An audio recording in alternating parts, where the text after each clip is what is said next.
Do we have any questions from council on resolution 21-11? It needs to be read first. I'm so sorry. I'm getting confused. Will the clerk please read? Thank you. Resolution 2111, updating Resolution 1718, an updated fiscal plan and policy resolution for annexing contiguous territory to the city of Bloomington, Monroe County, Indiana, Southwest C Bloomington annexation area. The synopsis is as follows. This resolution adopts the updated fiscal plan for municipal annexation version 4.0, fiscal plan 4.0, prepared for the annexation of the Southwest C Bloomington annexation area depicted in Exhibit A to Ordinance 1711. Fiscal Plan 4.0 is an updated version of the fiscal plan adopted by the Council on March 29, 2017, and outlines the proposed plans for the extension of capital and non-capital services in this area, with the understanding that Fiscal Plan 4.0 is subject to further amendment as part of the ongoing process of annexation review by the city. The next step in this ongoing process will be the conducting of public hearings on the proposed annexation on Wednesday, August 4th, 2021. Thank you very much. Now, do we have any questions from council on resolution 21-11? Seeing none, Councilmember Flaherty. Mr. President, I move that resolution 2112 be introduced and read by the clerk by title and synopsis only. Second. Thank you. It's been properly moved and second. Will the clerk please call the roll? Yes, Councilmember Sims, Yes. Councilmember Flaherty, Yes. Piedmont Smith, Yes. Smith, Yes. Sandberg, Yes. Rallo, Yes. Volin, Yes. Rosenberger, Yes. and Scambalori. Yes. Thank you. Thank you. Thank you. The motion passes. Will the clerk please read?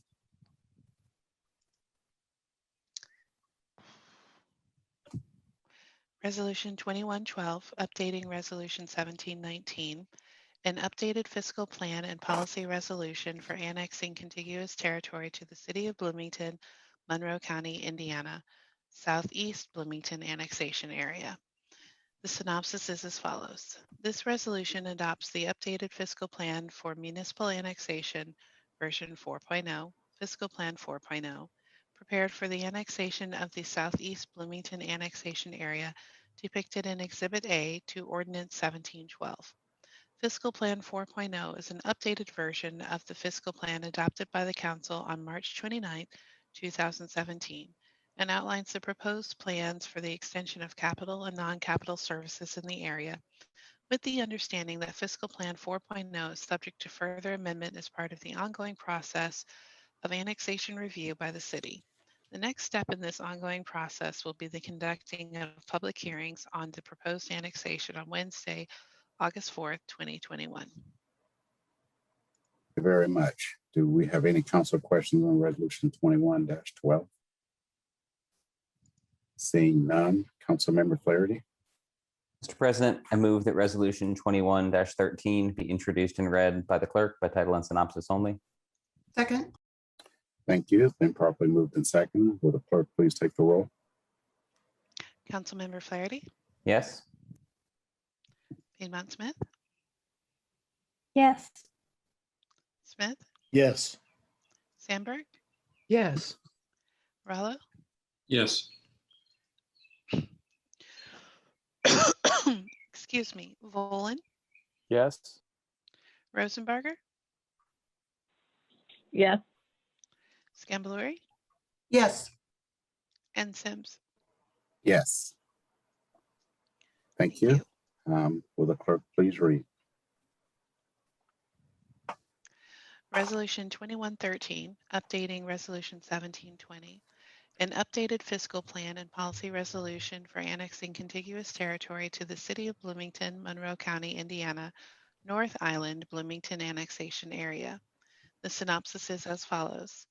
This resolution adopts the updated fiscal plan for municipal annexation version 4.0, fiscal plan 4.0, prepared for the annexation of the North Island Bloomington annexation area depicted in Exhibit A to Ordinance 1713. Fiscal Plan 4.0 is an updated version of the fiscal plan adopted by the Council on March 29, 2017, and outlines the proposed plans for the extension of capital and non-capital services in this area, with the understanding that Fiscal Plan 4.0 is subject to further amendment as part of the ongoing process of annexation review by the City.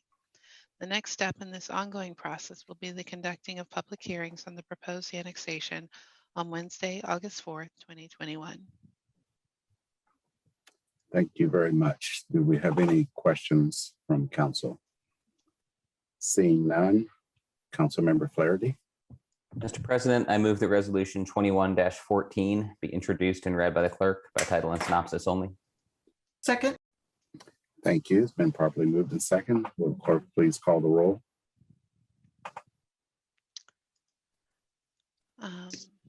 Yes, Councilmember Piedmont Smith. Yes. Smith, Yes.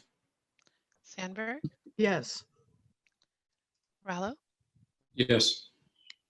Volin, Yes. Rosenberger, Yes. Scambalori, Yes. Sims, Yes. and Flaherty. Yes. Thank you. Will the clerk please read?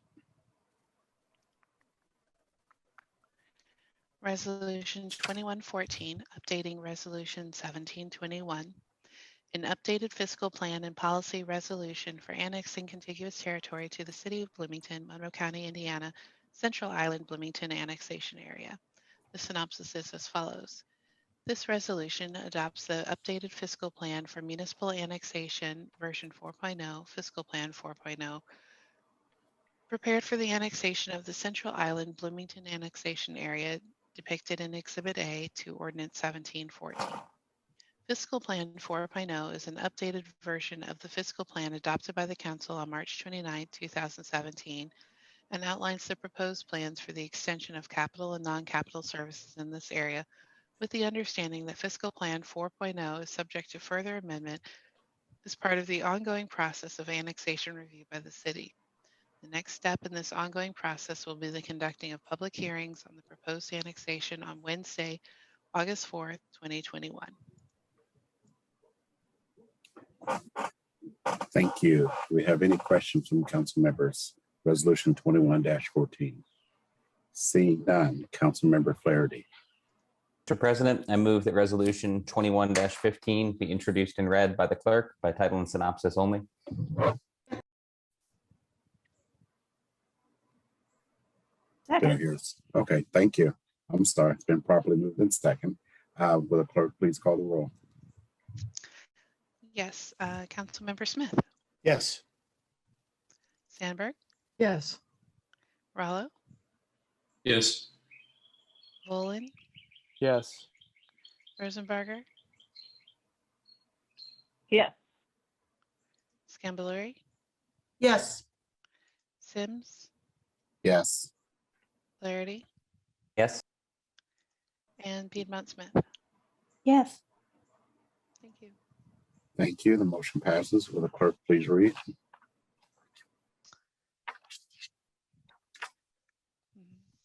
Resolution 2115, updating Resolution 1722, an updated fiscal plan and policy resolution for annexing contiguous territory to the City of Bloomington, Monroe County, Indiana, South Island Bloomington annexation area. The synopsis is as follows. This resolution adopts the updated fiscal plan for municipal annexation version 4.0, fiscal plan 4.0, prepared for the annexation of the South Island Bloomington annexation area depicted in Exhibit A to Ordinance 1715. Fiscal Plan 4.0 is an updated version of the fiscal plan adopted by the Council on March 29, 2017, and outlines the proposed plans for the extension of capital and non-capital services in this area, with the understanding that Fiscal Plan 4.0 is subject to further amendment as part of the ongoing process of annexation review by the city. The next step in this ongoing process will be the conducting of public hearings on the proposed annexation on Wednesday, August 4th, 2021. Thank you very much. Do we have any questions from council members? Seeing none, Councilmember Flaherty. President, I move that resolution 21-16 be introduced and read by the clerk by title and synopsis only. Second. And I think the dog seconded as well. Thank you. It's been properly moved and second. Will the clerk please call the roll? Yes. Okay. And that's Councilmember Sandberg. Yes. Morello, Yes. Volin, Yes. Rosenberger. Yes. Scambalori, Yes. Sims, Yes. Flaherty, Yes. Piedmont Smith, Yes. and Smith. Yes.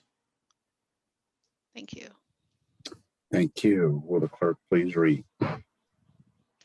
Resolution 2116, updating Resolution 1724, an updated fiscal plan and policy resolution for annexing contiguous territory to the City of Bloomington, Monroe County, Indiana, North Bloomington annexation area. The synopsis is as follows.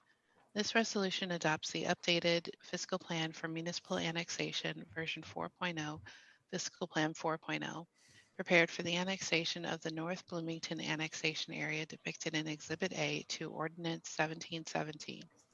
Fiscal Plan 4.0 is an updated version of the fiscal plan adopted by the Council on March 29, 2017, and outlines the proposed plans for the extension of capital and non-capital services in this area, with the understanding that Fiscal Plan 4.0 is subject to further amendment as part of the ongoing process of annexation review by the city. The next step in this ongoing process will be the conducting of public hearings on the proposed annexation on Wednesday, August 4th, 2021. Thank you. Do we have any questions from council members? Councilmember Piedmont Smith. Yes, I have a question. This is Area 7, I believe. And I am wondering, looking at this area, it's very rural and there's not much development. So I just wanted to hear from the administration, the rationale for including this area in our annexation proposals.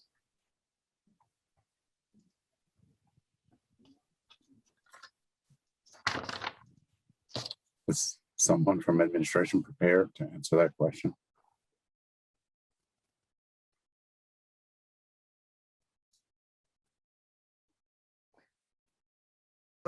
This is Controller Jeff Underwood and Corporation Counsel Guthrie can back me up.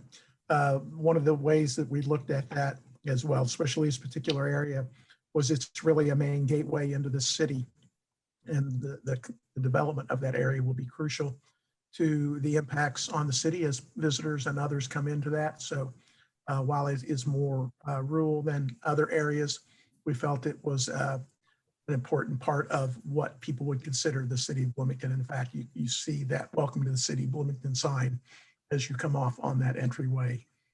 So that was a primary reason. And Flippa, you can jump in as well. Yes, I was going to add that it is right along 69. So that is another area that will likely develop a lot more. But I believe it is also urbanized according to the definition in the statute. There are enough subdivided parcels, for example, and I believe there are utilities there too. What is the population density of this area? I don't have that off the top of my head.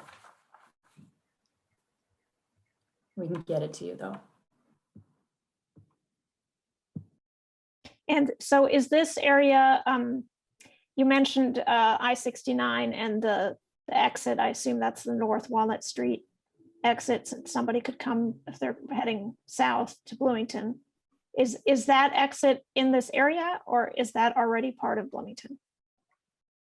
I don't know that either. But we Ah. can let you know. Well, I suppose I can dive in and look at some Google Maps. We can get you that information.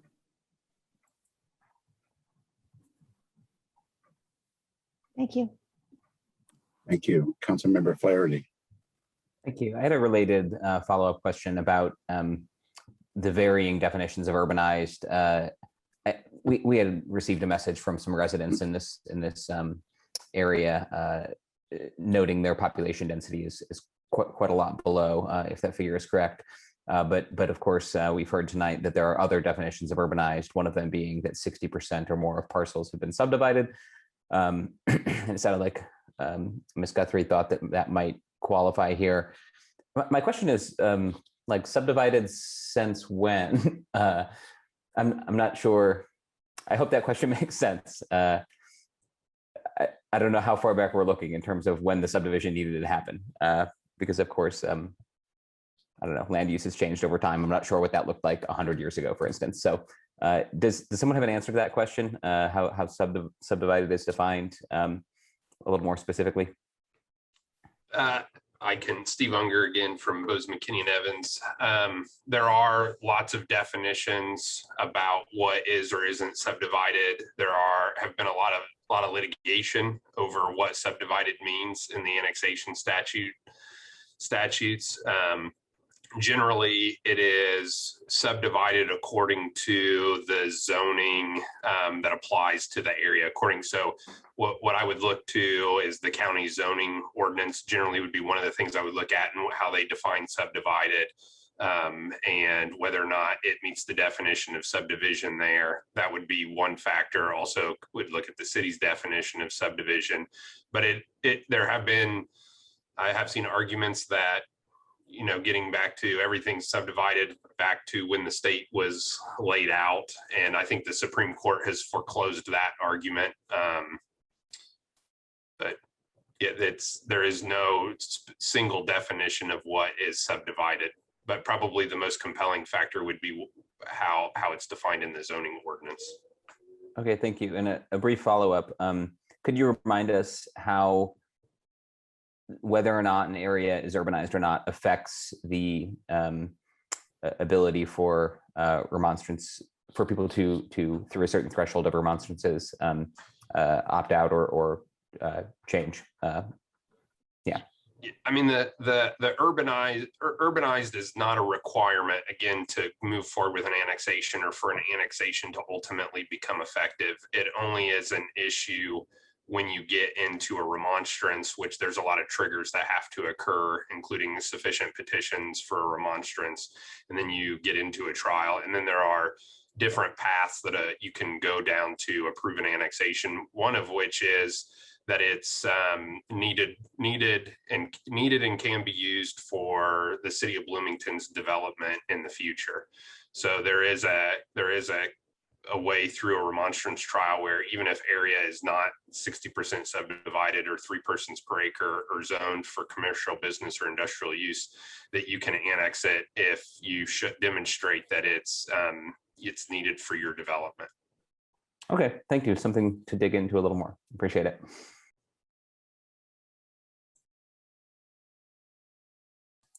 Sorry, I had to unmute myself. Thank you, Councilmember Flaherty. Do we have any other questions from council? Okay, seeing none, then we will go to the public for public comment. Members of the public may speak up to 3 minutes and may speak to as many of the resolutions as they wish during that time. However, your comments should pertain to one or more of those resolutions. I will also remind the public that you can indicate your desire to public comment by using the raised hand function on Zoom, or you can send a notice to our meeting host via the chat function. Do we have any takers, Mr. Lucas? While we wait for any folks that may want to use the raise hand function or type out any messages, I do have one written comment that was submitted that I can read. This comment is from the B-Score Beacon, Dave Askins, who says, the city's annexation webpage is a great source of some of the information that's needed to evaluate the merits of the administration's proposal. I have some questions about the parcel by parcel impacts for each area that are provided in the form of a PDF file or PDF files posted to the city's annexation page. These are the PDF files that are labeled, quote, individual tax bills, unquote. First, some background. I have parsed that information from the PDF files into a data structure to make it analyzable. When I compare the resulting analysis for each area to the consultant's means and median analysis for each area, I get an exact match for 6 out of the 8 areas, but a clear mismatch for the other 2 areas. He says, I could have made a parsing mistake, but if the information had been provided in a database form in the first place, that possibility could be ruled out. Further, the tables in the PDF files do not include a column that flags the parcels as residential, which makes it impossible to check the consultant's analysis of residential properties. Question number 1, why was that parcel by parcel information not provided in a CSV or XLS file in the first place?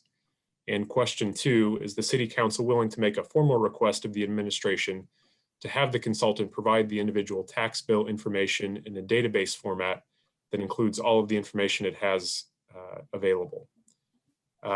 He also adds, there's, I believe, as a follow-up comment, there's been a mention of the city's fire rate, but the city doesn't actually have a fire rate, does it?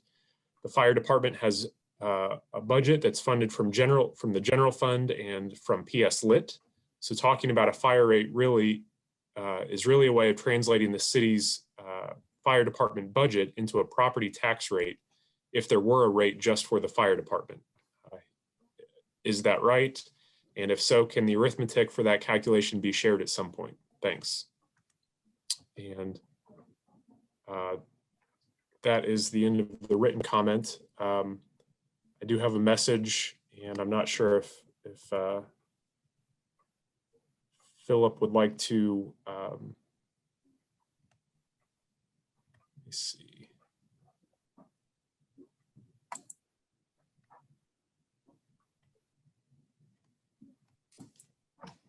Apologies, just one second.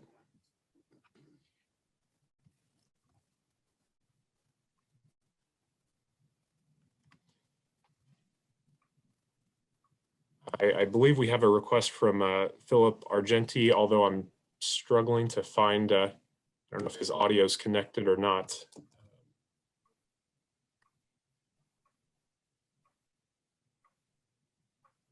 Philip, if you're there, you may be able to unmute now. Okay, can you hear me?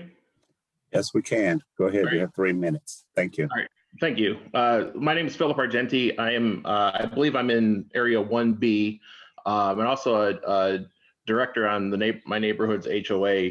And this is more of a general question, looking at the information in the packet and the schedule. So in the previously 4 years ago, there was some community meetings where information was presented in more of an open house style, so you could find out about city services and things like that. I know in my neighborhood, we probably had at least a quarter of our homeowners, so close to probably 100 homeowners that have moved in or out in that period of time. Is there anything like that going to happen? It doesn't look like that based on the schedule, or is any information available so that our homeowners can be informed of different services or the tax rates and things like that? Now granted, our neighborhood is, we all have waivers because we have city utilities. But just from an informational perspective, I'm wondering if that is, if some of that information will be available. Thank you. Thank you for your comments. Who do we have next, Mr. Lucas? Next up is Julie Thomas. Hello, everyone. Monroe County Commissioner Julie Thomas. I just have a series of questions I'm just going to throw out there in my 3 minutes. One of them, the first one comes off of what Mr. Argenti just asked about. In the first set of questions comes out of the FAQ document. It states that Bloomington is committed to ensuring that all members of the public, including potentially affected residents, have an opportunity to provide input and be fully informed about how any changes may affect them. The public outreach program from February of 2017 appears to not be going to be held again. And this is I think this may be problematic, and that's one of my questions. You have a different audience, you have different property owners, you have a new fiscal impact statement from 2017, so to assume that all the residents are the same and the fiscal impact statement is the same from 2017 is one of my questions, because the municipality is required to send to each landowner within the annexation territory to inform a notification to inform the landowner of the proposed annexed territory, and that an outreach program is being conducted. So the public outreach meetings would provide residents with maps and the impact statements and relevant information that they may need. The other question related to the FAQ is, now that you've changed the date from July 21st to August 4th for public hearing, you've identified 6,600 plus non-right-of-way parcels. What if half of those people want to speak at your public hearing?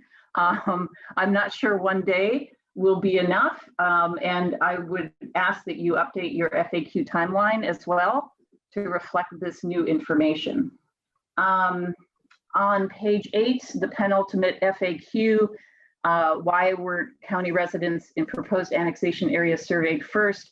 Although not required, that's very true. It is not part of the required process. The question still hangs out there. Why not survey residents? Why not reach out to residents first? It's going to impact them directly. Another couple questions.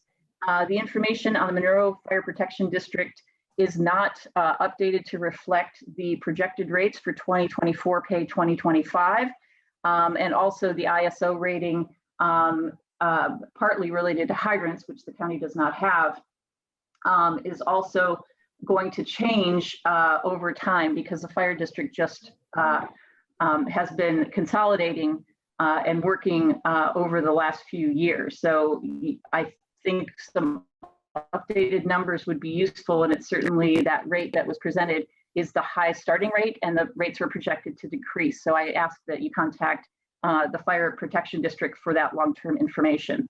The tax impact analysis spreadsheets are the waivers updated to reflect those that have expired.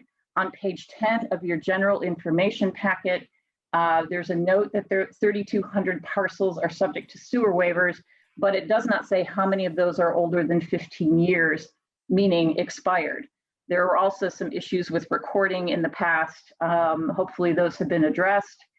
The county, FYI, is looking to hire an outside consultant to provide an impartial analysis of the fiscal impact so that we can understand it, so our residents can understand it, and we will forward that information when it becomes available.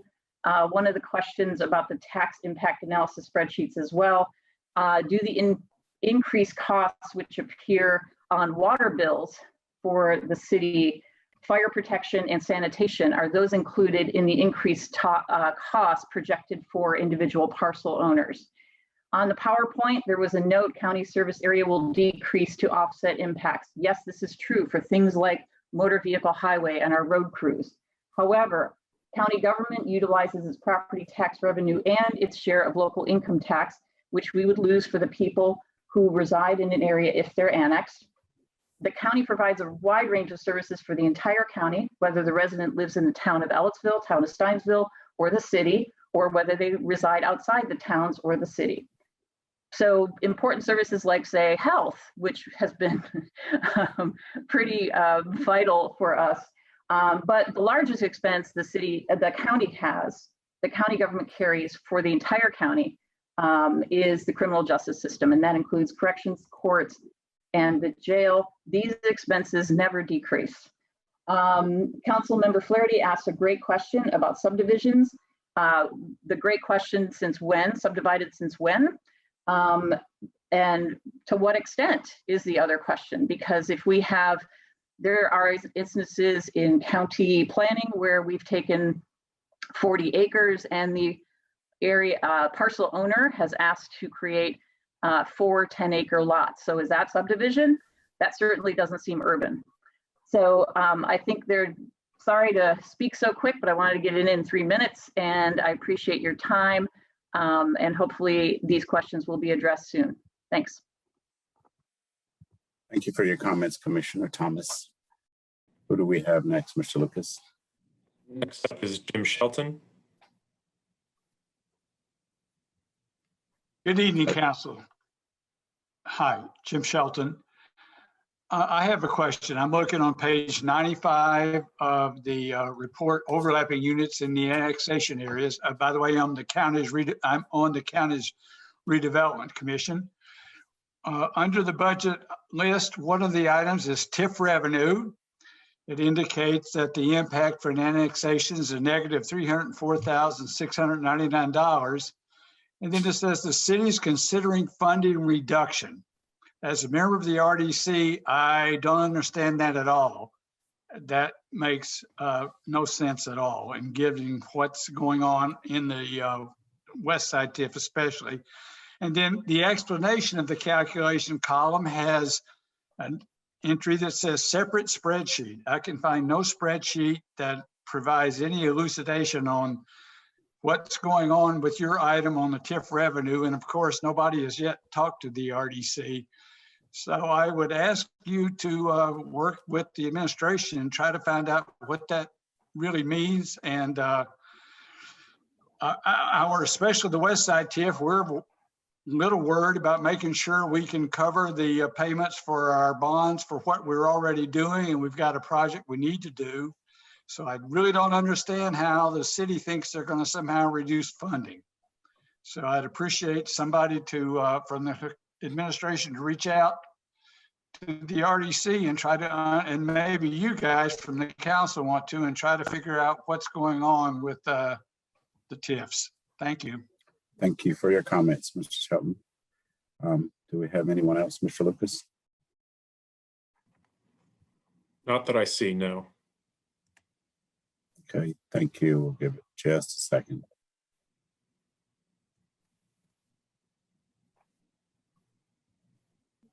Okay, seeing none, we'll return to council members for either further questions or concluding comments on the resolutions. I see Councilmember Flaherty, Councilmember Scambler, and then Councilmember Sandberg. Councilmember Flaherty, go ahead. Yes, thank you. Wanted to follow up on that point from Mr. Shelton. I believe my understanding is that once money from a TIF district, in this case, a county TIF district, is obligated to a bond, that increment would not be impacted by annexation in this case until that bond is completely paid off, at which point that relevant increment would no longer apply. Is that understanding correct? And additionally, if there's more information that would help explain how a county TIF district would be impacted by potential annexations, I think that would be helpful as well at this point. Thank you. Thank you. Councilmember Scambler. What? Oh, sorry. I thought that was a question. Yeah, it's okay. It was a question. And if, I don't know if... I didn't know who was directed. There was a pause, so I didn't know if that was your comment or question. That is a question. Mr. Rooker looks like he's prepared to answer. Thank you, President. Michael Rooker here, and also Michael Rooker, City Attorney here. Also Steve Unger from Bose McKinney. He may have some input here as well.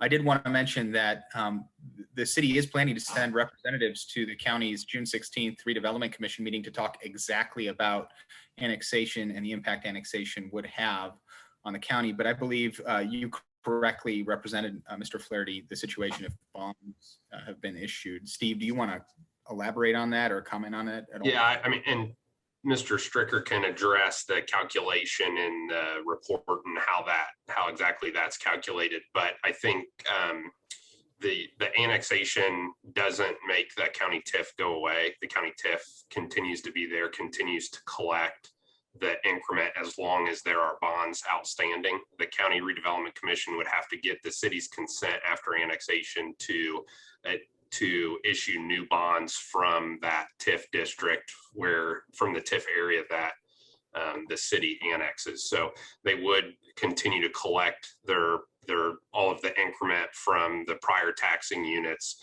to pay off existing debt. Thank you.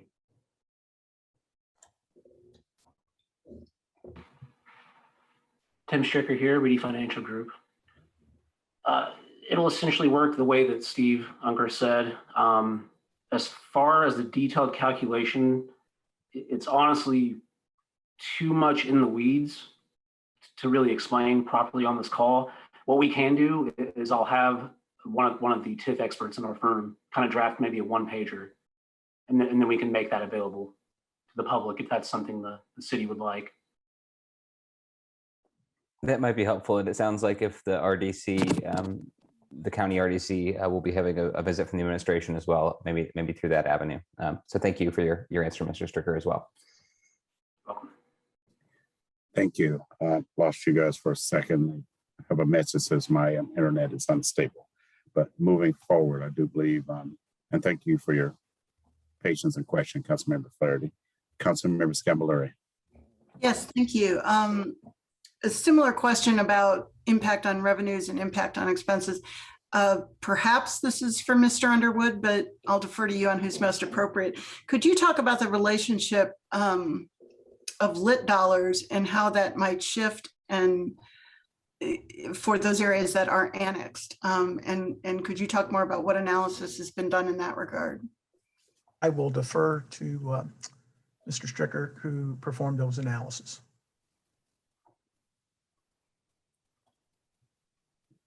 Tim Stricker here again, Reedy Financial Group.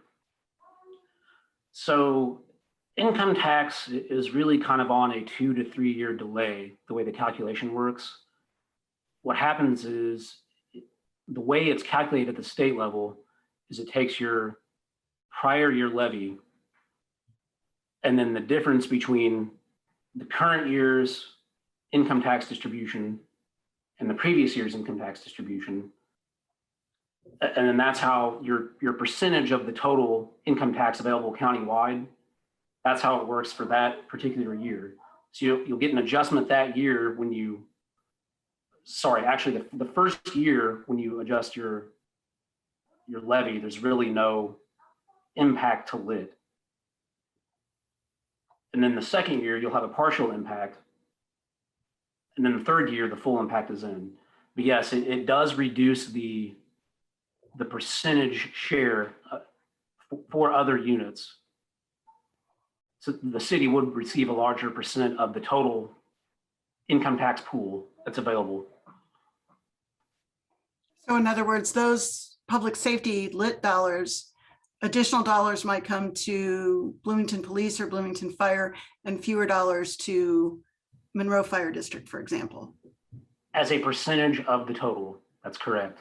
Okay. I think it is worth mentioning that the total income tax available countywide does grow pretty significantly every year. So yes, while your percentage share may be lower, there's still a pretty good chance that as a unit, you're going to have a slight increase from year to year. In actual dollars. Correct. Now, it would not be as much of an increase as you would have had the city not done the annexation, if that makes sense. And this is Jeff Underwood, City Controller. I want to make one clarification on that. Councilor Scambolari, is the PS lit is a separate calculation and only the 4 units of government, county, city, Steinsville, and Ellettsville get those distributions. The fire district does not.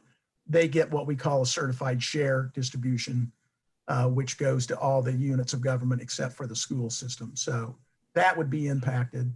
The distribution between the 4 other units would be impacted somewhat as well.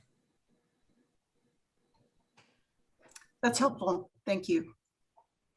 Thank you. Councilmember Sandberg. Thank you. If I recall, well, first of all, I want to thank Clerk Bolden. I think in our last work session, I asked if there were any minutes from our last sessions regarding the annexation before that process was stopped, and she did forward those minutes to all of us, I believe. I did have the opportunity to review them today in preparation for this meeting, and I found them to be very helpful, just kind of bringing my memory back to where we were in the process. And if I recall, the whole idea of annexation kind of caught a lot of people flat-footed, certainly our colleagues in the county. And I do appreciate some of the concerns expressed by Commissioner Thomas with respect to a need for additional outreach, given that, you know, years have passed. And I think it is only fair to the people about to be annexed to have as much information as they possibly can. And I agree, I'm not sure that one public session on August the 4th is going to be sufficient. And I also think that where we were in the process, if I recall, was after the plan had been introduced, and it was quite extensive. We were in the process, council was, in having meetings with our county colleagues. And so my question has to do with how might that take place, with addition to the administration meeting with bodies such as the RDC or the justice system or whoever may be concerned here. But what will be the mechanism for us to sit and meet with our county colleagues, both the council and the commissioners, with regard to some of these questions that have been pointed out that could be problematic with the current report that we're reviewing tonight, and the ongoing preparations that we need to make between now and the time we're going to be, you know, making possible changes or taking votes. So again, I do have concerns about people getting the adequate information that they need to be prepared for this, and for us to certainly have the information we need to pare things back where it makes sense for us to pare it back. So that's my concern going forward at this point. I do appreciate all the information that's been shared with us this evening, but I think there are a lot more questions that we need to get answers to. Thank you.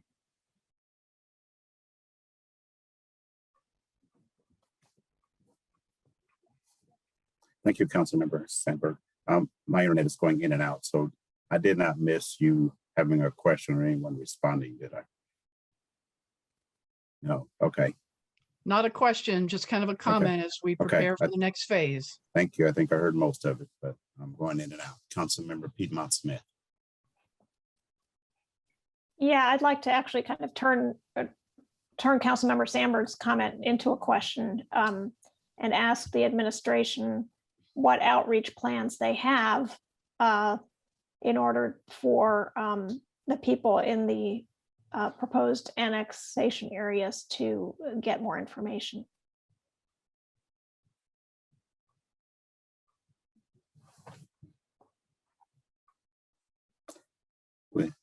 Thank you. I can address the next step in the process, and one of the things that's being prepared is there will be notice packets that will go out to every single landowner in the annexation territory, as well as every landowner that has what I call the across the road parcels, or has property that is within the right of way that the city will be annexing because of our obligation to take over responsibility for all of the roads that make up the boundaries of the annexation territory. So those notice packets will go out around, I believe, on June 1st, in advance of the August 4th start of the public hearing. Those packets include, for example, maps of all of the annexation territory, or all the annexation boundaries, each individual annexation area, the legal descriptions, zoning maps, and also a detailed summary of the fiscal plan, and also information about where that, the full fiscal plan and information is available on the city's annexation website, and also contact information for how to get in contact with the city if you have questions. So that's the next formal step in the process that would be taking in advance of the public hearings. That certainly doesn't prohibit the city from taking additional steps and making as much information available as possible. And I will say, I've done a lot of annexations, and the city has a lot more information available than most any other annexation I've ever done. That was true back in 2017, and that's true today, including the detailed parcel by parcel tax impact analysis. I will add, thanks, Steve. Philippa Guthrie, Corporation Counsel. I will add that we have information on the website that was designed to be extensive enough to give people background on it. They can submit, there is a comment form, and they can submit comments, and we will respond to questions. There is also a phone number in the notice packet that Steve talked about, and that is a requirement in the statute, and we will answer any questions that come in that way. And we are also happy to meet with people upon request. As Mike Rooker mentioned, we already had a request from the county RDC, and so we've said that we would be happy to go to that. So. And just along those lines, Councilmember Piedmont Smith, we're already receiving daily questions from individuals who want to know about things, and we're answering those and responding to them already. So that may not be something you see or that Commissioner Thomas sees, but we're happy. Anybody who sends us an email, we're happy to sort of say, yeah, let's walk you through the parcel by parcel impact so you can see exactly what we're talking about. Or if you want to understand any other impacts post annexation, we're happy to chat with people, and we're already doing that. But there are no plans to have any kind of open house like we did in 2017. No, not right now. I mean, they were already conducted. I would say maybe 300 people showed up, and a lot of our outreach, even outside of those, was very robust. So we decided to pick up from where we left off rather than start the process all the way over, because partially for cost reasons. I mean, we spent a lot of money the last time.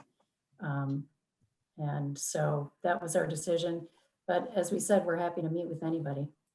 Yeah, and I will say this, I'm only speaking based on my personal experience here, but I find those one-on-one phone conversations I have, or those email chains that I have with individuals, to be far more productive and useful in explaining to those individuals, both for them, a useful use of their time, and also it gets them precisely the information they want.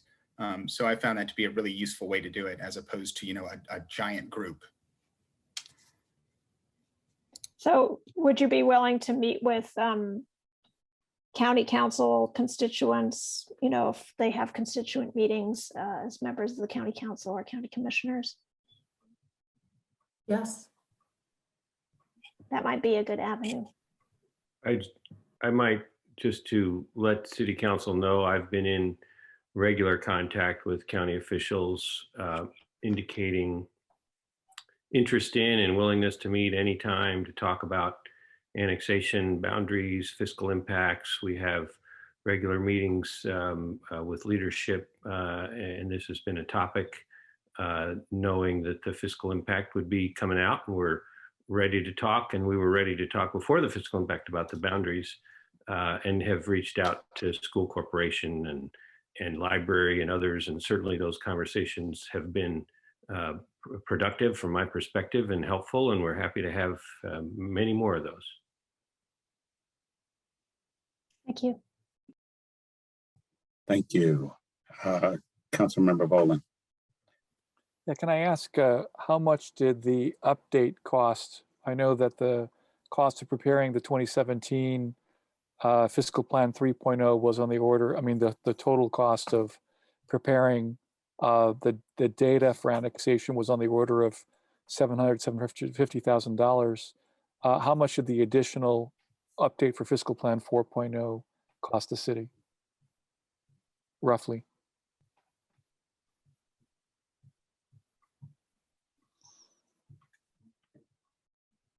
Sorry, we don't actually have an invoice yet, so we don't have a figure for you. Could I get a ballpark ballpark figure? Is it going to be another 700,000? Is it going to be another 300,000, 150, 10 million? I don't, it's not going to be, I will venture to say this, even though I'm not Reedy, but they already had a lot of the data and it just needed updating. So they are not starting from scratch as they did during the first round. We have no sense of a ballpark figure of how much more this is going to go. Could Reedy speak to this? Yeah, Tim Stricker, Reedy Financial Group here. I'm not Eric Reedy, but I can say with confidence that it's definitely not going to cost the city $700,000. I figured. Nowhere even close to that. Is there a do not exceed number on the contract? We had an initial, the initial contract was for updates, and then there have been a few special projects here and there, but I honestly don't see it being even like nowhere close to $700,000. I can't off the top of my head say it, but I mean, Mr. Mayor? One of the things I was just going to add, as you might imagine, many of these engagements are hourly costs for production of reports, attendance of meetings, working in response to documents and that. And a lot of this depends upon what the next 4 or 5 months are like. So we all expect it to be significantly less, but it depends a lot on how many meetings and how much different analysis and that kind of thing. So we're appreciative of their collaboration, and we're trying to make it as efficient as we can going forward. Well, I mean, the only reason I ask is because the figure of what it costs to prepare everything 4 years ago wasn't it known to us when the presentation was made in February of 17? And I'm just trying to get a sense of, I mean, I imagine it was a fraction of the amount that was spent to prepare in the first place, but we'll give you the best estimate we can. I want to make one point. The illegal action of the state legislature cost the taxpayers of Bloomington. Absolutely, I agree. And that's a really unfortunate and frustrating. And I wish we could sue to get it back from them. And the second thing I want to say is our fantastic lawyers who handled this in-house for the appeal saved us a ton of money by getting the victory in the Indiana Supreme Court. And I want to thank Ms. Guthrie and her team, Mike Rooker and Larry Allen, who helped make that happen. And we'll do the best we can to estimate this cost. It is extremely unfortunate that outrageous action in 2017 cost everybody hundreds of thousands of dollars, no doubt.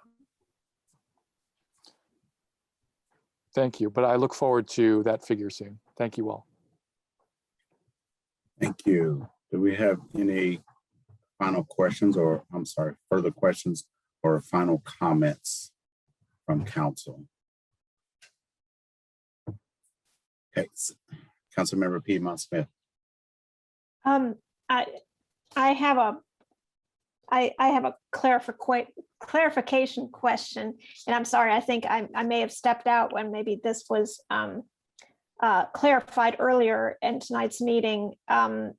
So are we going to vote on each of the resolutions separately and have an opportunity before that vote to speak to that particular resolution?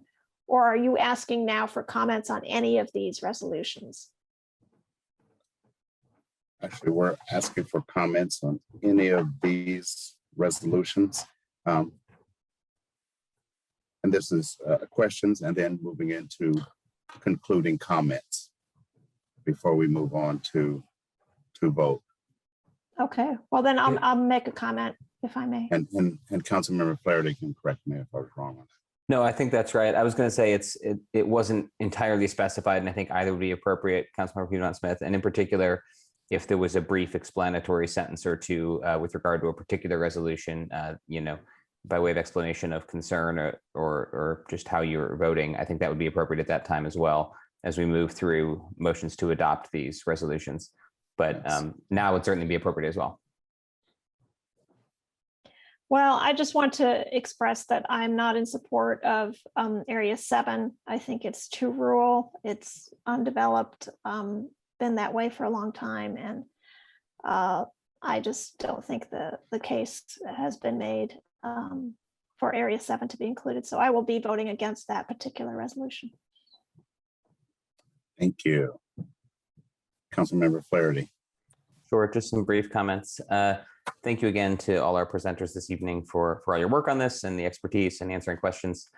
I'll be voting yes on all the resolutions tonight because I see this as a step in the process of understanding the projected fiscal impact. And I don't take my vote on either resolution or amendments to ordinances tonight to mean that I am in support of a particular area for annexation. And I'm not sure if anybody does. I think we'll continue to consider kind of all aspects of this as we move forward. This is just a step in the process, and I appreciate all the work that's gone into that. So thank you. Thank you. Any further comments from council?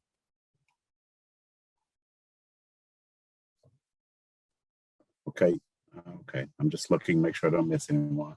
Okay. Are we ready for the question on resolution 21-09? Councilmember Flaherty. Good. Yeah, sorry, we're a little outside of our normal procedural realm here. We'll actually need to move to adopt each of these resolutions in sequence now, and then unless there are specific council member comments or debate on those resolutions, we would move to a roll call vote on the motion at that point. Does that make sense? It does. My only question is if there's a motion to adopt, we take a roll call. Yes, we will. So then we'll have to do that twice. Sorry, we won't have to take a roll call vote on the motion to adopt. A motion and a second will then set up. Are there any other final comments from council members on this particular resolution? And if not, then we'd be ready for the question and a roll call vote. Fantastic. Thank you. Mm-hmm. Then, as opposed to saying ready for the question, I believe we're ready for a motion. Sure. President Sims, I move we adopt resolution 21-09. Second. Thank you. Do we have any questions from council?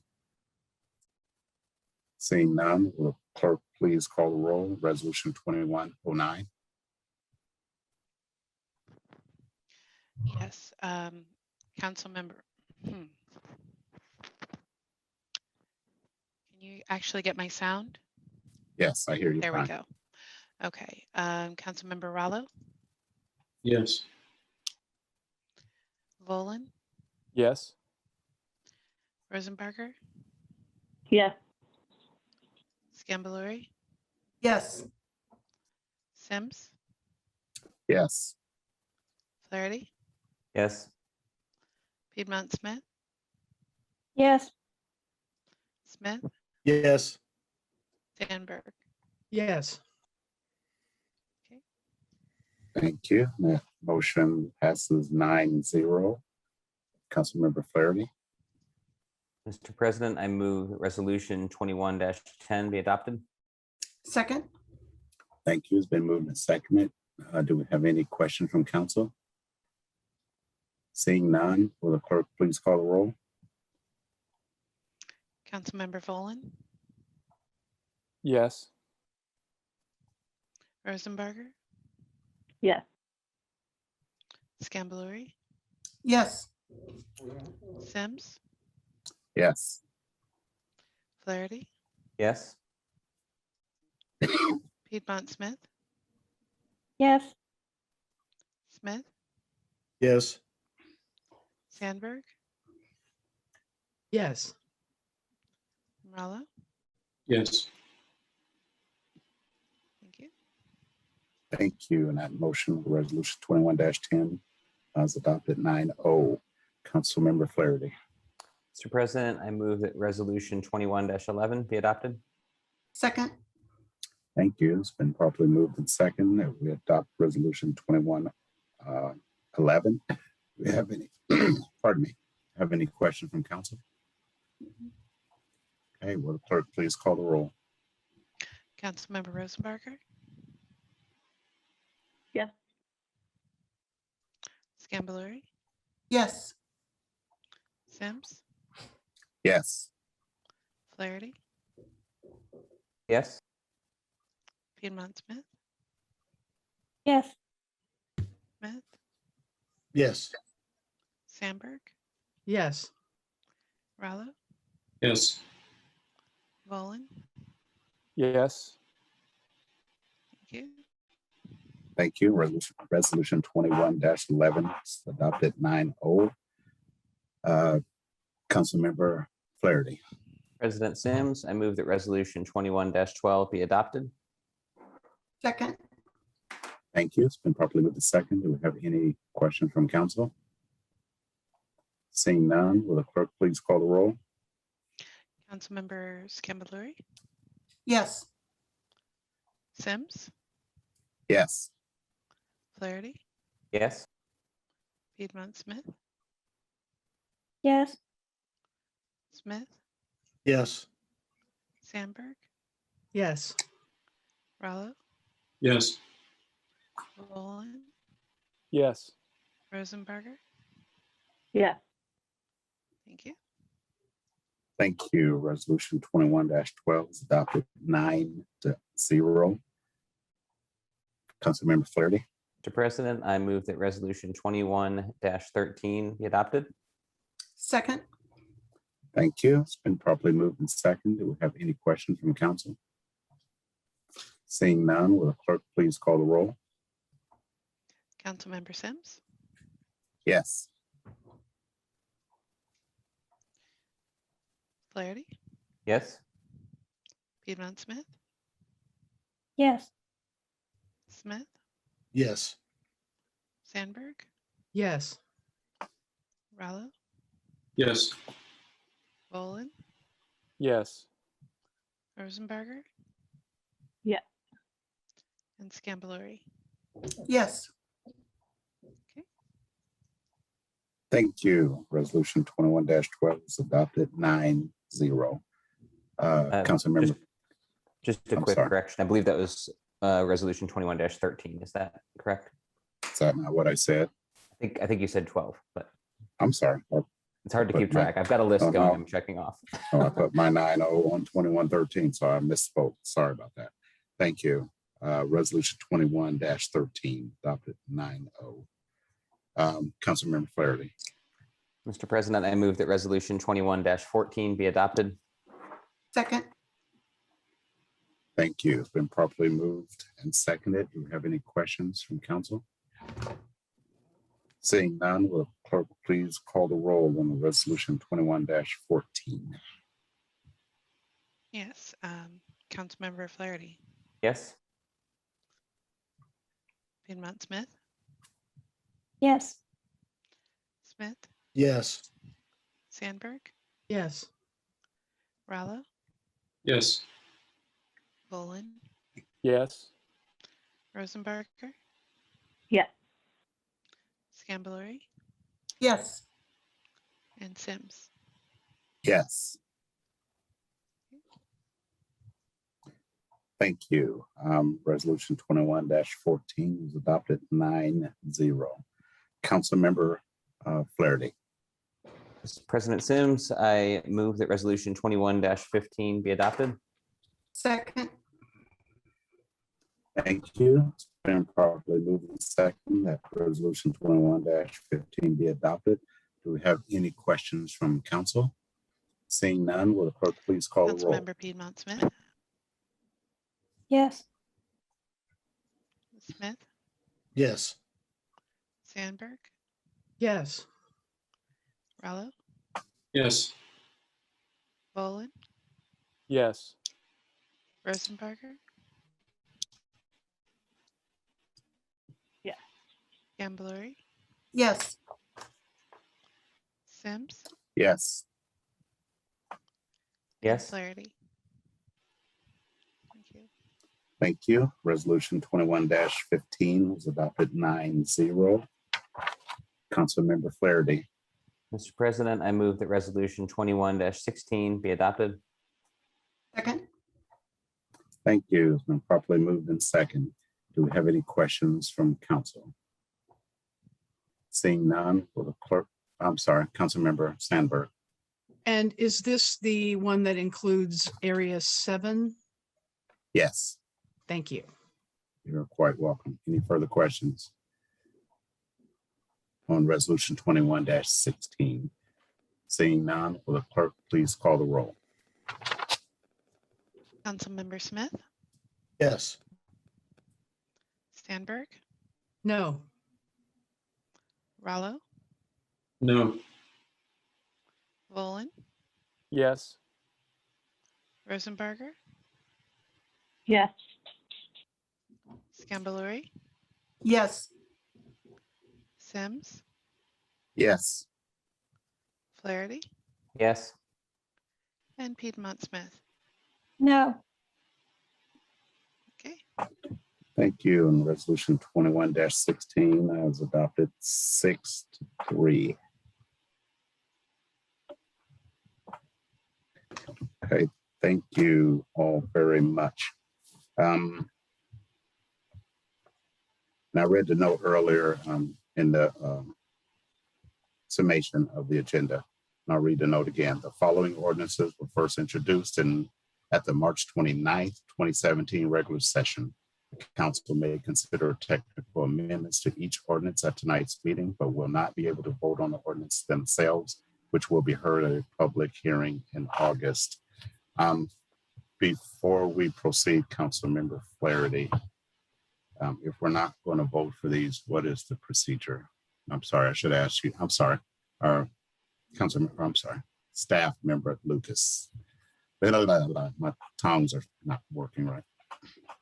That's quite right. And Councilmember Flaherty may be able to fill in as well. But yes, I believe tonight the council should entertain motions one at a time to introduce each of these ordinances as you would normally, rather than introduce a motion to adopt any of the ordinances, which, as you just noted, won't be possible tonight. The council could then entertain motions to amend each of the ordinances as detailed in each ordinance has an associated amendment 1 that was provided in the packet that makes the technical changes. So a motion to introduce, a vote on that motion, and then a motion to amend, I believe would be the appropriate steps here tonight. Okay, I'm just making notes. Would require a roll call vote for each motion, correct? Yes. Oh, okay. Councilmember Flaherty. Yes, Mr. President, I move that ordinance 17-09 be introduced and read by the clerk by title and synopsis only. Second.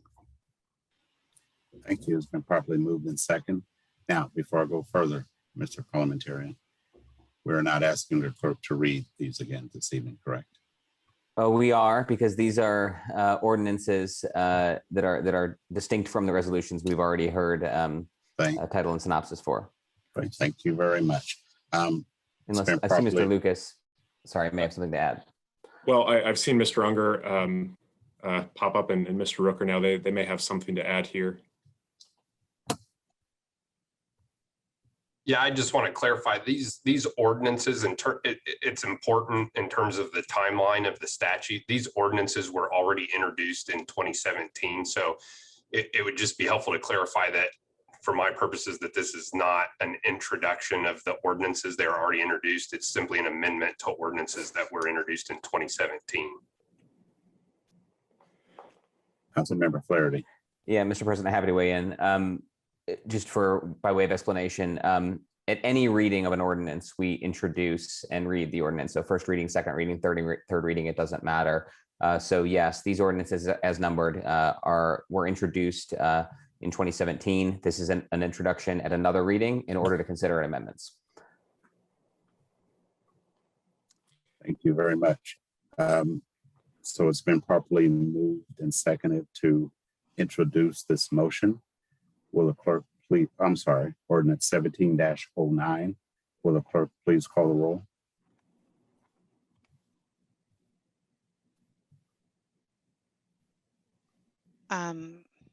Yes, can you give me just a moment? I need to actually catch up a bit.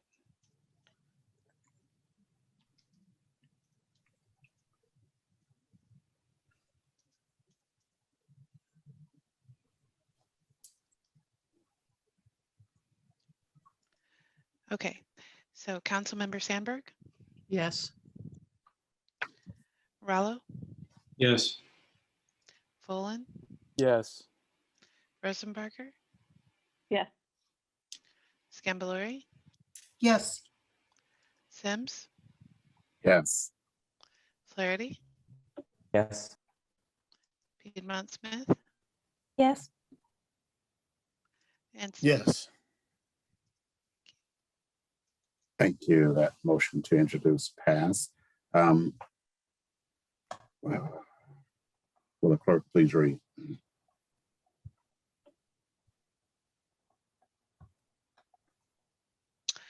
Ordinance 1709, an ordinance of the City of Bloomington, Monroe County, Indiana, annexing territory to the City of Bloomington, placing the same within the corporate boundaries thereof, and making the same a part of the City of Bloomington, Southwest A Bloomington Annexation.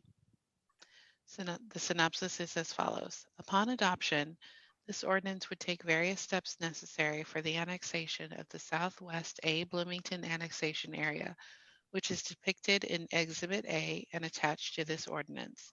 In the course of proposing the annexation of this area, the city has prepared an updated written fiscal plan for municipal annexation, fiscal plan, that describes the proposed provision of both non-capital and capital services to the annexation territory. The approval of the updated written fiscal plan is part of Resolution 1716, which is scheduled for adoption at a Common Council special session on March 29, 2017, with the understanding that the fiscal plan is subject to further amendment as part of the ongoing process of annexation review by the city. The next step in this ongoing process will be the conducting of public hearings on the proposed annexation, which are scheduled for Wednesday, March 31st.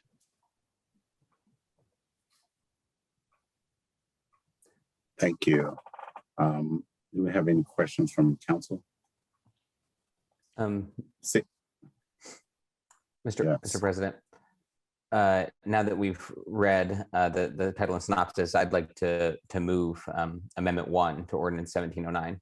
Move we adopt Amendment 1. Second. Thank you. It's been moved and second. It'll be Amendment 1 for every ordinance. That's correct. Each ordinance has correct. its own amendment. Okay, it's been moved and second to amend. Let me get my sheet here. Ordinance 1709, Amendment 1. Do we have any questions from council? I believe, sorry, perhaps a presentation from the administration would be in order first to explain any aspects of the amendment and why it's necessary. Okay, thank you. I must have misunderstood what we were talking about earlier today. I do apologize. Yeah, my apologies. Yeah. Philippa Guthrie, Corporation Yes. Counsel. I'm happy to give a brief presentation. So the amendments are very technical in nature. They are just to update dates and take out language that really applied during the last round of this. One of them is to change the number of acres, since Area 6 has since been removed and they were not amended after that point. Changing the date from January 1, 2020, which was the effective date when we were doing this in 2017, to January 1, 2024. Changing other dates, and that's it. This one is slightly different. This is Area 1A. Because this is the one that had the cook parcels. So that's the, of all the ordinances, they all have the same amendments. This one has the additional one of the acreage is actually related to the cook parcel. Sorry, not Area 6, that's my bad. So this one is slightly different, and those are the amendments. And we're happy to answer any questions. Thank you for the presentation, Ms. Guthrie. Do we have any questions from council? Councilmember Scambalori. Yes, thank you. And my questions actually pertain to all of the ordinances since the issue is the same. Currently, the effective date is listed as January 1st, 2024. There is a municipal election, obviously, in 2023. Correct me if I'm wrong, those in area, if we vote to annex an area, they would not be able to vote until after January 1st, 2024, correct? Yes, that's correct. So individuals would essentially be represented by someone they didn't necessarily vote for the previous November. I'm wondering what kind of conversations happened regarding the actual effective date.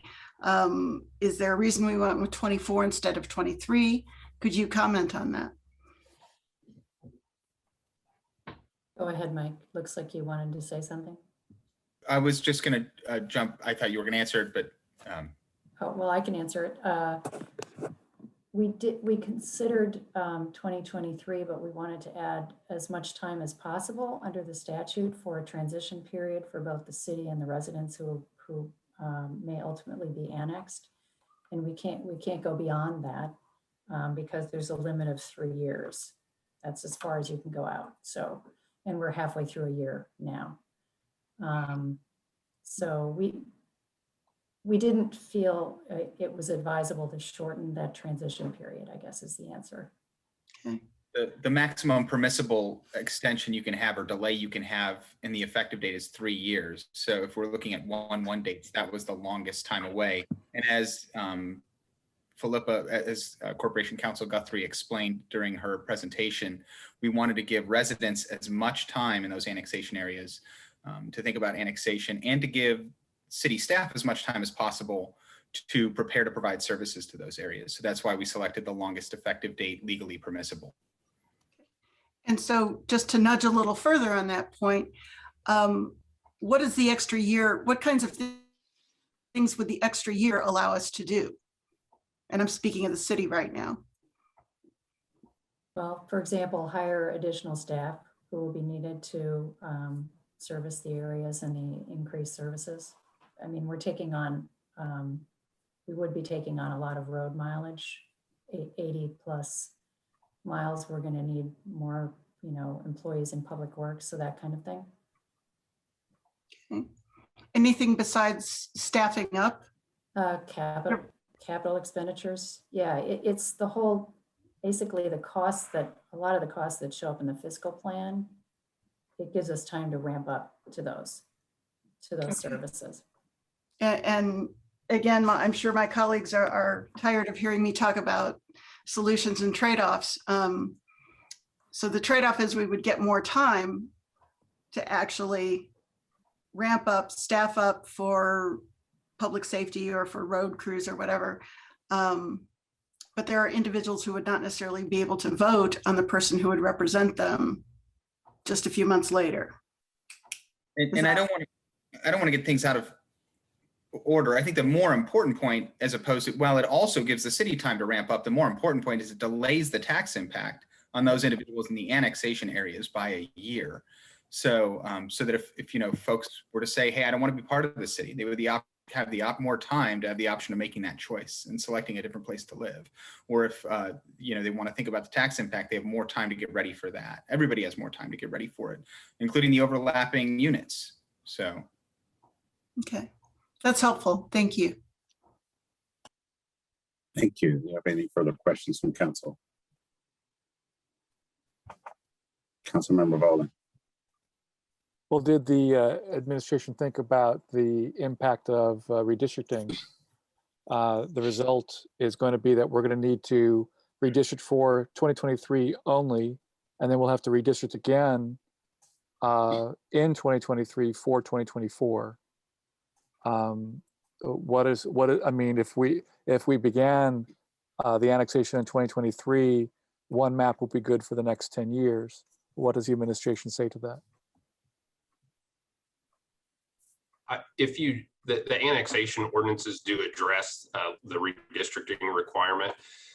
Certainly your redistricting obligations with respect to the annexation areas can depend on what areas are ultimately annexed, whether that is with or without a remonstrance. And so you're not obligated to redistrict, before you complete an annexation. What the ordinances contemplate is certainly it would be within your discretion when you get to doing your redistricting next year, if you could take that into account in how you craft your boundary or how you craft your council districts. and the effective date of different portions of those districts.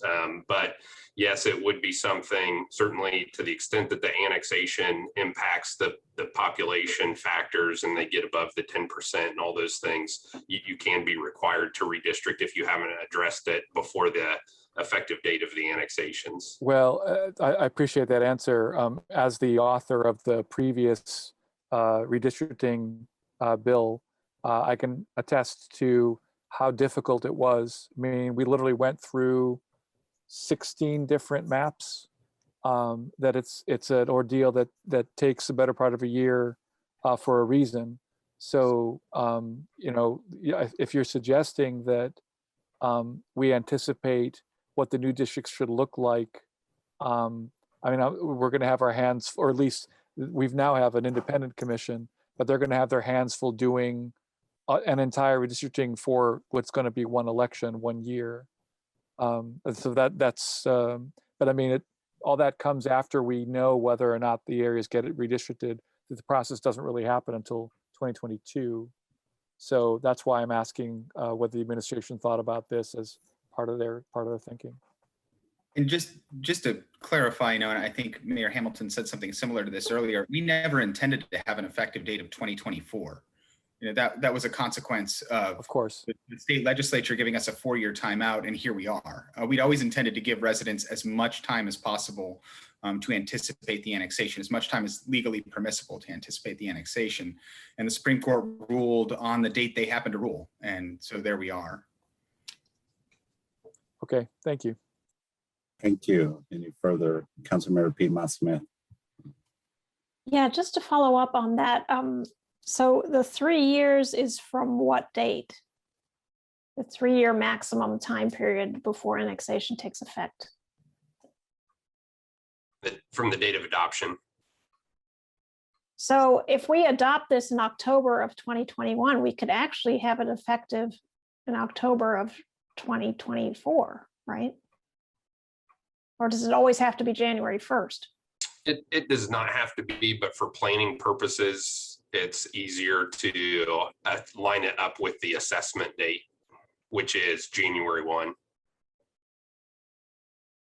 Okay, because I was a bit confused because the staff kept saying that we want to give people as much time as possible, but I guess maybe the hassles of an October effective date outweigh giving people another 9 or 10 months.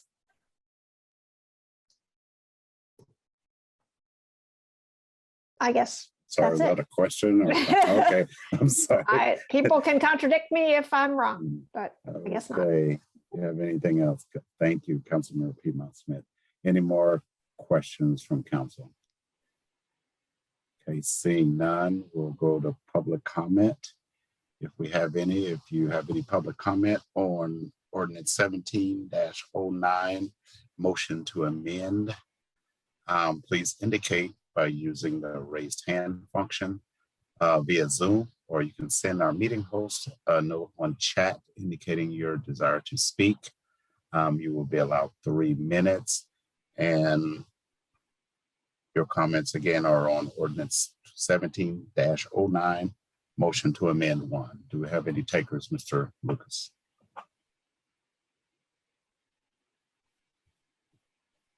Don't see any quite yet.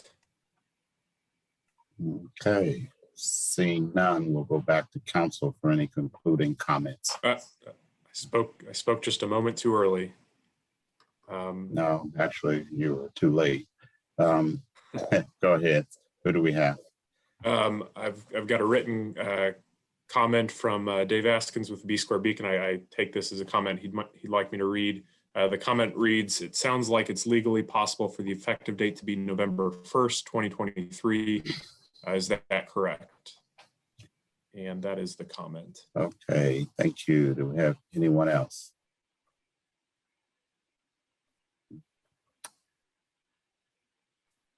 Okay, seeing none, we'll go to council for final comments on Ordinance 17-09, motion to amend.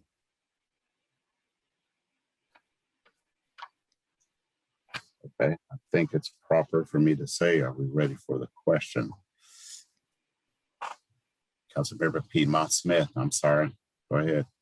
Got to wave louder. I'm sorry. Sorry, I was delayed. I mean, I was late. I just want to echo some of the concerns raised through the questioning period by my colleagues. I don't know what the answers are or if there are any good answers, but it does bother me that we would have an election and then potentially have a lot of new residents who did not participate in electing their leaders. That seems problematic to me. And also the fact that we would have to redistrict again, unless we went with the default districts, which I'm sure would not actually work out proportionally. This ordinance says that parcel 1A should go into District 2 as a default. So congratulations, Councilmember Scambolari, potentially. So yeah, I do have some concerns about the implementation date, but I will explore further if there's any better way to handle that. It may just be a case in which there's no ideal way to handle it. So just wanted to mention that. Thank you. Thank you. Much welcome. Any further comments from council members? Okay, seeing none. Are we ready for the question on ordinance 17-09, amendment 1A, I think, motion to amend 1A. Seeing none, will the clerk please call the roll? Yes. Councilmember Rallo. Yes.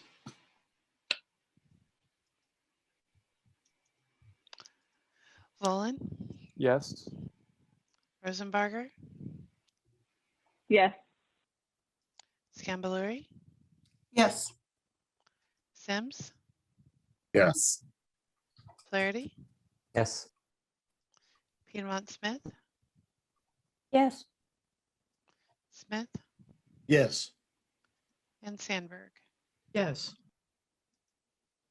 Thank you. A motion to amend ordinance 17-09 was adopted 9-0. Thank you very much. And before we proceed, Councilmember Scambolari, prepared to take the virtual gavel. I am. Thank you. That's him. You're Smith. quite welcome. I shall return. I'll return quick. Pretty soon, I hope, at this point. So, Councilmember Flaherty, I believe you have a motion for us. Yes. Vice President Scambolari, I move that ordinance 17-10 be introduced and read by the clerk by title and synopsis only. And is there a second? Second. Thank you. Will the clerk please call the roll on the motion to introduce? Yes. Councilmember Volin. Yes. Rosenbarger. Yes. Scambolari. Yes. Thank you. Sims is out of the room. Flaherty. Yes. Piedmont Smith. Yes. Smith. Yes. Sandberg. Yes. And Rallo. Yes.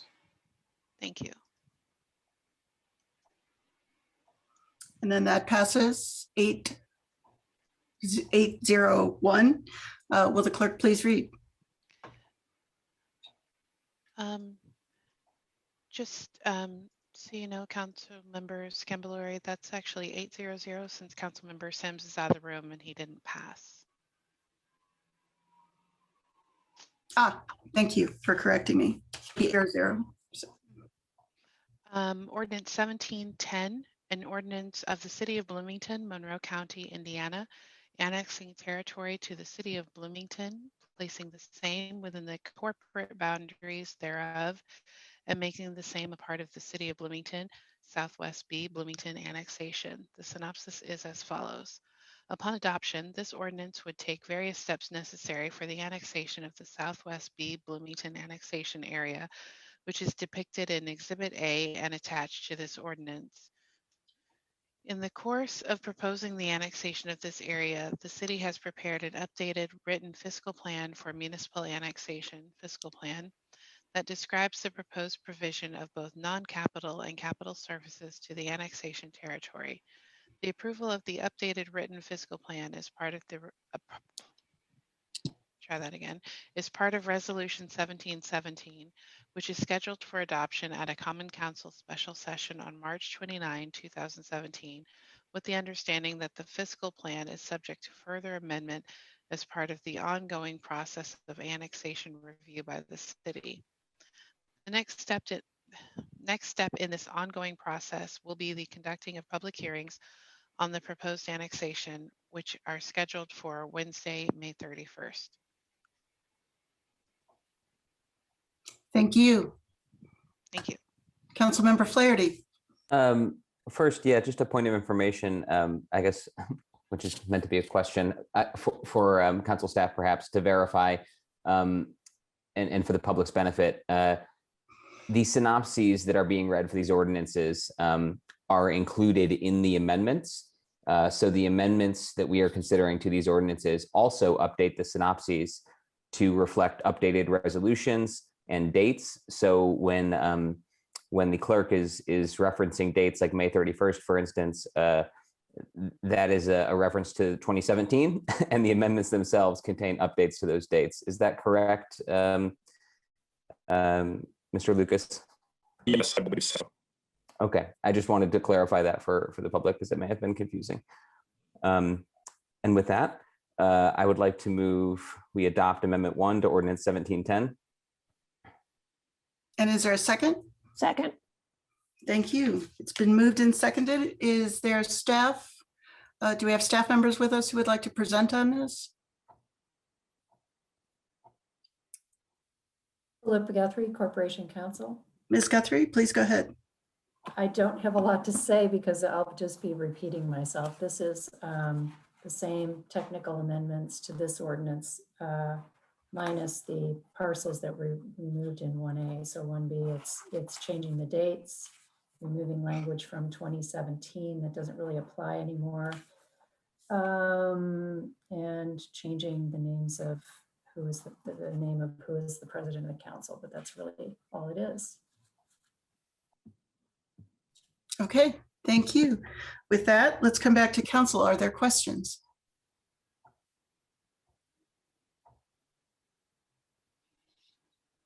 Okay. Seeing none, I also see that President Sims is back in time to take us into public comment. Thank you. I appreciate your willingness to take the gavel and thought you'd keep it for at least one ordinance. However, oh no, you're fine. Thank you very, very much. Okay, saying there were no council comments or questions, we go to public for any public comments on Ordinance 17-1 as amended. Please indicate by using the raise hand function on Zoom or send our meeting host a note in chat indicating you'd like to speak publicly. Do we have anyone, Mr. Lucas? No, I don't believe so. Thank you. Seeing none, we'll return to council for any final comments. Ordinance 17-10 as amended. Seeing none, will the clerk please call the roll? Yes, Councilmember Rosenbarger. Yes.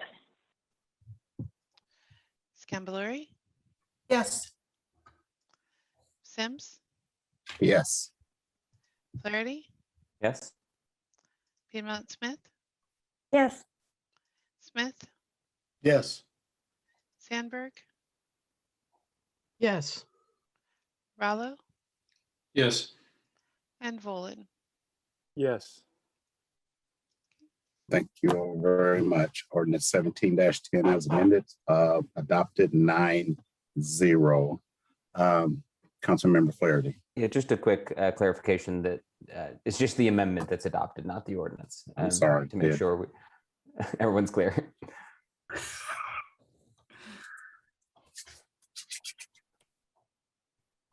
Okay, I think we're clear. Councilmember Flaherty. Yes, I would like to move that ordinance 17-11 be introduced and read by the clerk by title and synopsis only. Second. Okay, it's been properly moved and second. Am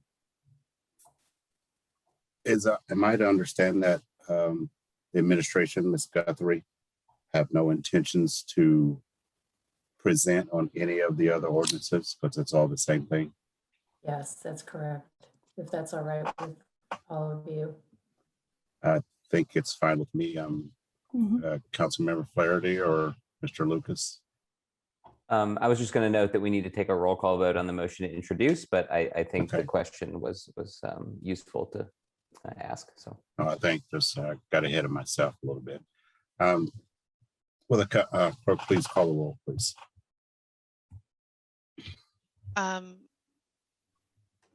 I'm sorry, I lost track where we. Okay. Councilmember Scambalori, Yes. Sims, Yes. Flaherty, yes. Piedmont Smith, Yes. Smith, Yes. Sandberg, Yes. Rallo, Yes. Volin, Yes. and Rosenbarger. Yes. Okay. Thank you. The motion to amend is passed 9-0. Administration will not present.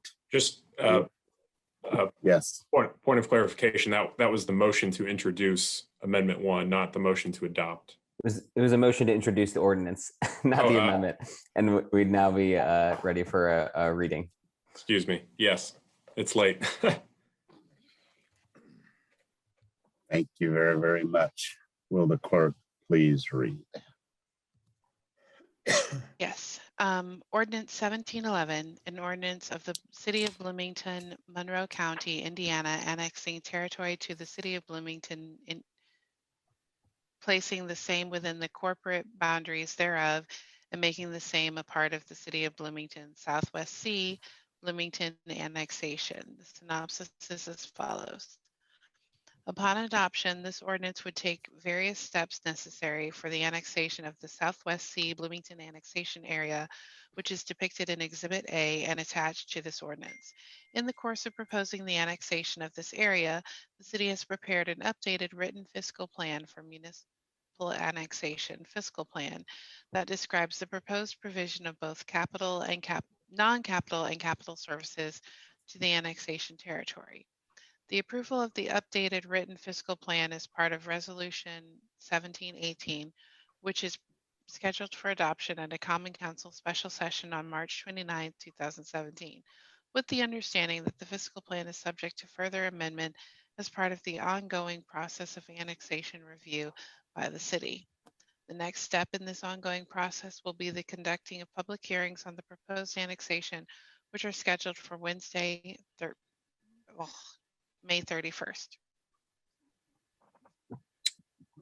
Thank you very much, Councilmember Flaherty. Yes, I would like to move that we adopt Amendment 1 to Ordinance 1711. Second. Thank you. It's been properly moved in second. Do we have any questions from council? Seeing none, we'll go to public comment on the amendment of Ordinance 17-11. And if you do, please utilize the raise hand function on Zoom, or you can contact our meeting host via chat function to indicate your intent to speak. Okay, do we have any, Mr. Lucas? I don't believe so, no. Okay, thank you. Seeing none, we'll go back to council for any final comments. Okay, seeing none, will the clerk please call the roll, please? Councilmember Sims. Yes. Flaherty. Yes. Yes.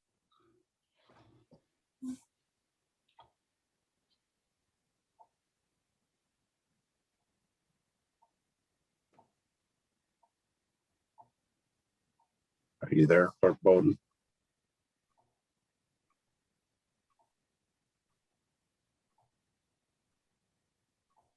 Clerk Bowden?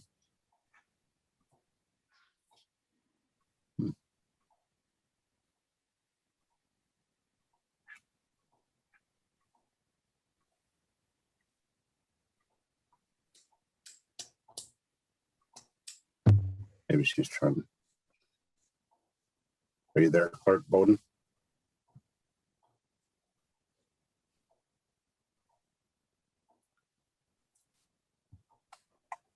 Mr. Lucas, is there a way that we can proceed, or do we wait till the clerk's office has to come back? I believe Clerk Bolden just indicated her headphones are giving her some trouble. Okay. Give it just a moment to see if she can. Will do.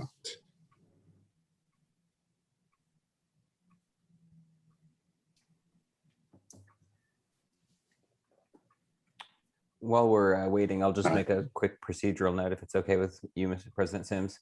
Yes, by all means, thank you. Which is that after this amendment will be past 10:30, and any subsequent ordinance we consider an amendment for will need a 2/3 majority to introduce. Thank you.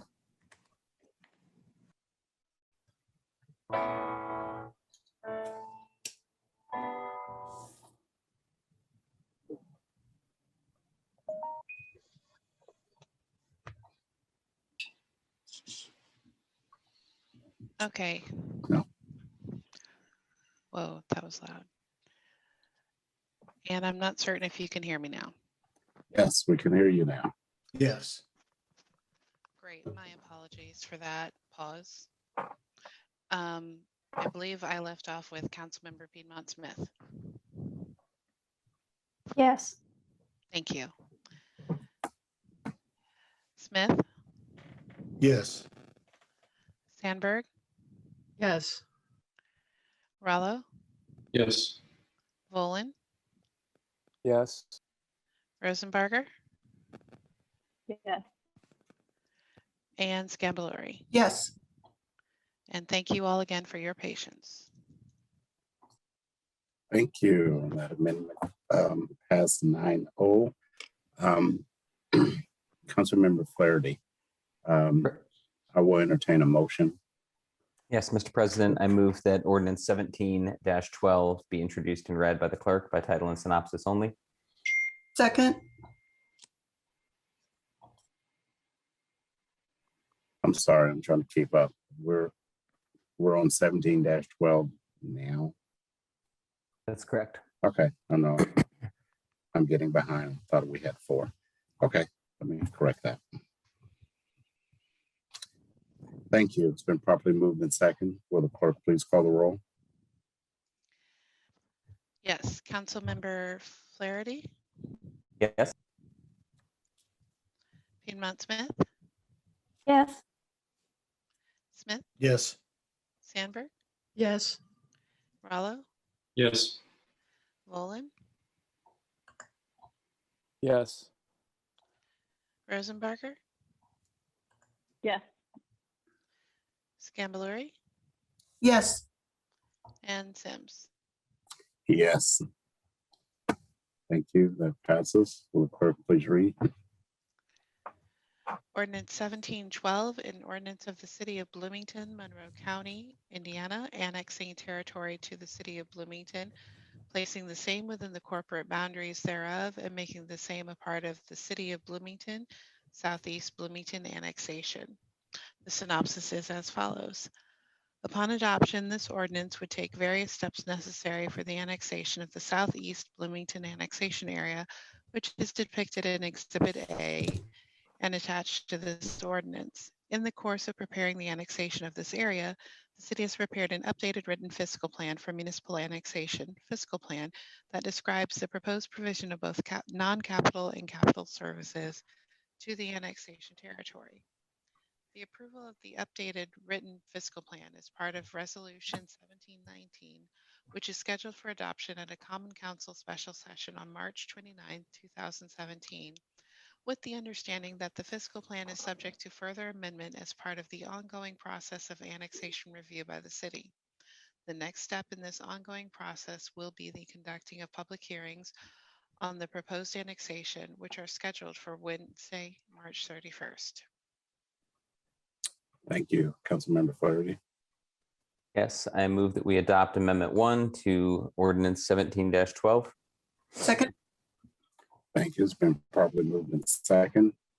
Do we have any questions from council? Seeing none, do we have any public comments? And if so, please indicate by using the raise hand function on Zoom or sending our meeting host a note via chat function. Do we have anyone, Mr. Lucas? I see no. Okay, seeing none, we'll go back to council for any final comments. Seeing none, will the clerk please call the roll on Amendment 1 to Ordinance 17-12? Yes, Councilmember Piedmont Smith. Yes. Smith, Yes. Sandberg, Yes. Rallo, Yes.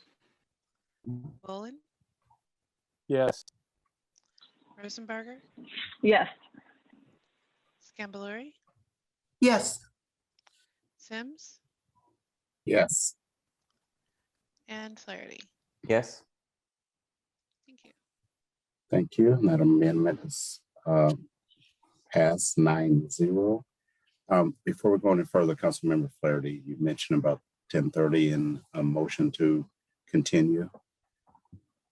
All we'll need at this point is for any item to be introduced for action. So the next 4 ordinances, when the motion to introduce is made, we need a 2/3 majority for that motion to pass at this point, since we're past 10:30. So that's the only change. Thank you. Okay, Councilmember Flaherty. Yes, I would like to move that ordinance 17-13 be introduced and read by the clerk by title and synopsis only. Second. Thank you. It's been properly moved and seconded. Will the clerk please call the roll? Yes, Councilmember Smith, Yes. Sandberg, Yes. Rallo, Yes. Bolin, Yes. Rosenbarger, Yes. Scambaluri, Yes. Sims, Yes. Flaherty, Yes. and Piedmont Smith. Yes. Thank you. That passed 9-0. Councilmember Flaherty. At this point, I think we still need to have the reading from the clerk. I'm sorry. Well, that was passed 9-0. Will the clerk please read? Ordinance 1713, an ordinance of the City of Bloomington, Monroe County, Indiana, annexing territory to the City of Bloomington, placing the same within the corporate boundaries thereof, and making the same a part of the City of Bloomington, North Island, Bloomington annexation. The synopsis is as follows. Upon adoption, this ordinance would take various steps necessary for the annexation of the North Island Bloomington annexation area, which is depicted in Exhibit A and attached to this ordinance.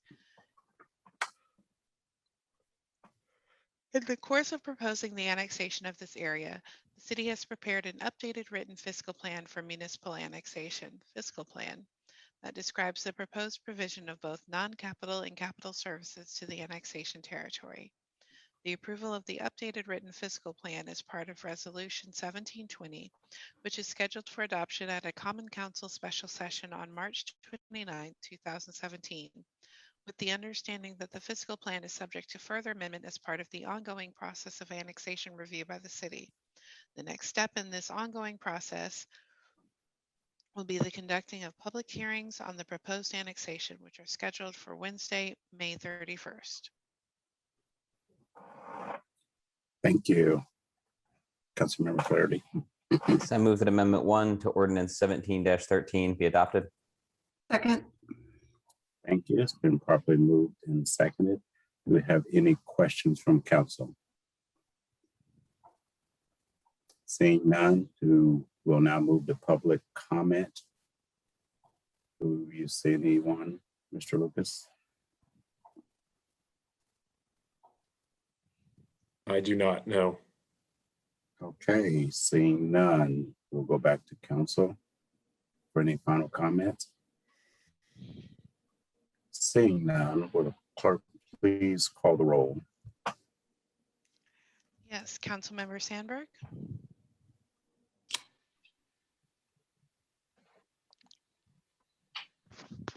I'm sorry, did you not hear that? Councilmember Sandberg?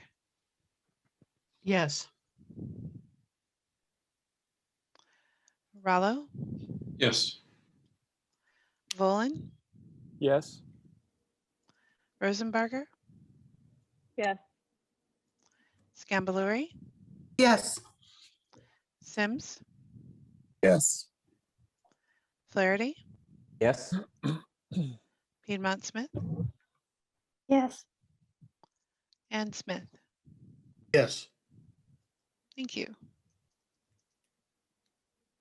Thank you very much. That's adopted 9-0. Councilmember Flaherty. Yes, Mr. President, I move that Ordinance 17-14 be introduced and read by the clerk by title and synopsis only. Second. Thank you. It's been properly moved and seconded. Will the clerk please call the roll? Yes, Councilmember Rallo? Yes. Volin? Yes. Rosenbarger? Yes. Scambaluri? Yes. Sims? Yes. Flaherty? Yes. Piedmont Smith? Yes. Smith? Yes. And Sandberg? Yes.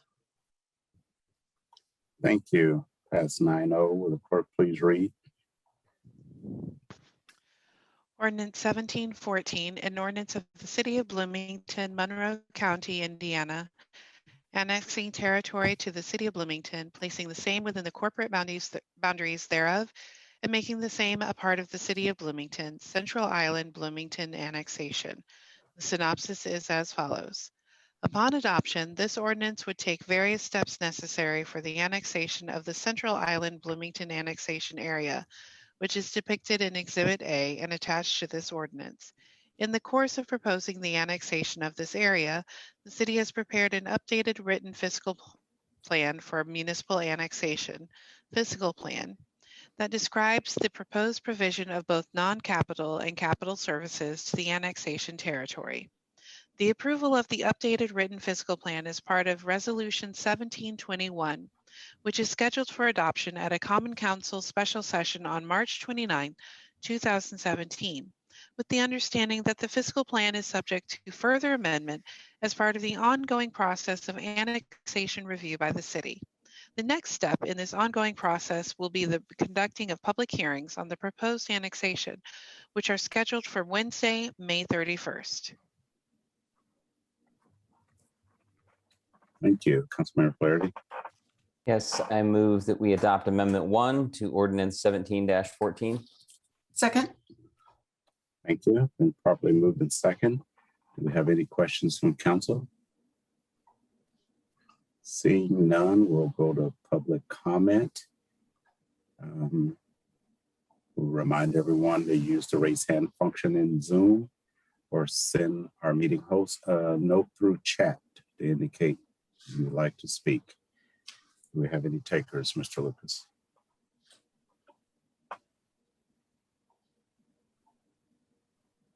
Not that I see, no. Okay, thank you. We'll move back to council for any final comments. Seeing none, will the clerk please call the roll for Amendment 1 for Ordinance 17-14? Yes. Councilmember Volin, Yes. Rosenbarger, Yes. Scambaluri, Yes. Sims, Yes. Flaherty, Yes. Piedmont Smith, Yes. Smith, Yes. Sandberg, Yes. and Rallo. Yes. Thank you. Thank you very much. That passed 9-0. Will the clerk please read? Sorry, just a point of clarification. I believe that was the motion to adopt Amendment 1 to Ordinance 1714 that just passed. Please correct me if I'm wrong. Someone, I don't think I'm misremembering that.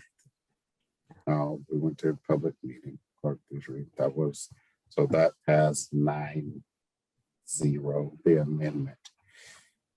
I'm sure glad my parliamentarian is on us tonight. So thank you. That amendment passed 9-0. Councilmember Flaherty. Yes, I'd like to move that Ordinance 17-15 be introduced and read by the clerk by title and synopsis only. Second. Thank you. It's been properly moved in second. Now will the clerk please call the roll? Absolutely. Councilmember Rosenbarger, Yes. Scambaluri, Yes. Sims, Yes. Flaherty, Yes. Piedmont Smith, Yes.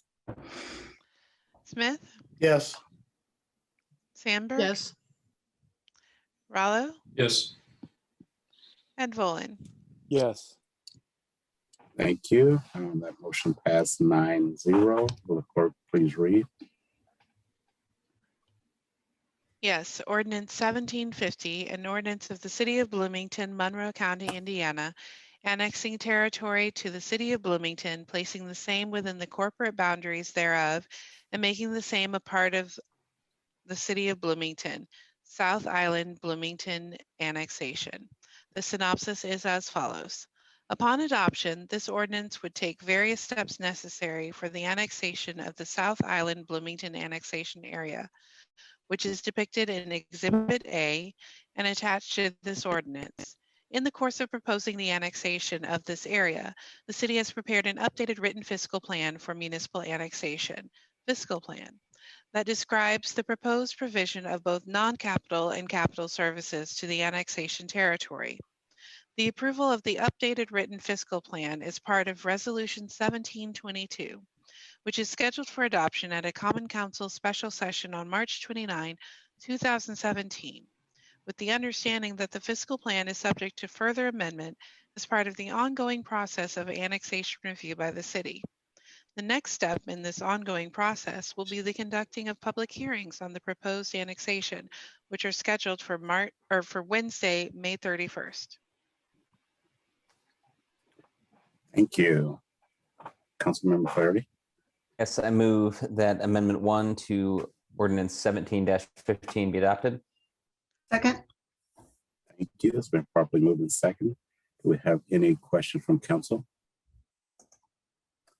Seeing none, we'll go to the public for any public comment. Do we have any takers, Mr. Lucas? No, I don't think so. Okay, thank you. We'll go back to council for any final comments. Seeing none, will the clerk please call the roll, please? Yes, Councilmember Scambaluri. Yes. Sims, Yes. Flaherty, Yes. Piedmont Smith, Yes. Smith, Yes. Sandberg, Yes. Rallo, Yes. Volin, Yes. and Rosenbarger. Yes. Thank you. That amendment passes 9-0. Amendment 1 to Ordinance 17-15. Councilmember Flaherty. President Sims, I would like to move that ordinance 17-17 be introduced and read by the clerk by title and synopsis only. Second. Thank you. It's been properly moved and second. Will the clerk please call the roll? Councilmember Sims, Yes. Flaherty, Yes. Piedmont Smith, Yes. Smith, Yes. Sandberg, Yes. Rallo, Yes. Wolin, Yes. Rosenbarger, Yes. and Scambaluri. Yes. Thank you. Thank you very much. Motion passes 9-0. Will the clerk please read? Yes. Ordinance 1717, an ordinance of the City of Bloomington, Monroe County, Indiana, annexing territory to the City of Bloomington, placing the same within the corporate boundaries thereof, and making the same a part of the City of Bloomington, North Bloomington Annexation. The synopsis is as follows. Upon adoption, this ordinance would take various steps necessary for the annexation of the North Bloomington Annexation Area, which is depicted in Exhibit A and attached to this ordinance. In the course of proposing the annexation of this area, the city has prepared an updated written fiscal plan for municipal annexation, fiscal plan, that describes the proposed provision of both non-capital and capital services to the annexation territory. The approval of the updated written fiscal plan is part of Resolution 1724, which is scheduled for adoption at a Common Council special session on March 29, 2017, with the understanding that the fiscal plan is subject to further amendment as part of the ongoing process of annexation review by the city. The next step in this ongoing process will be the conducting of public hearings on the proposed annexation, which are scheduled for Wednesday, May 31st. Thank you. Councilmember Flaherty. Mr. President, I move we adopt Amendment 1 to Ordinance 17-17. Second. Thank you. It's been properly moved and second. We'll go to council for any comments. Seeing none, we'll go to the public for any public comments. Please use the raise hand function on Zoom or send our meeting host a note on chat to indicate your intent to speak.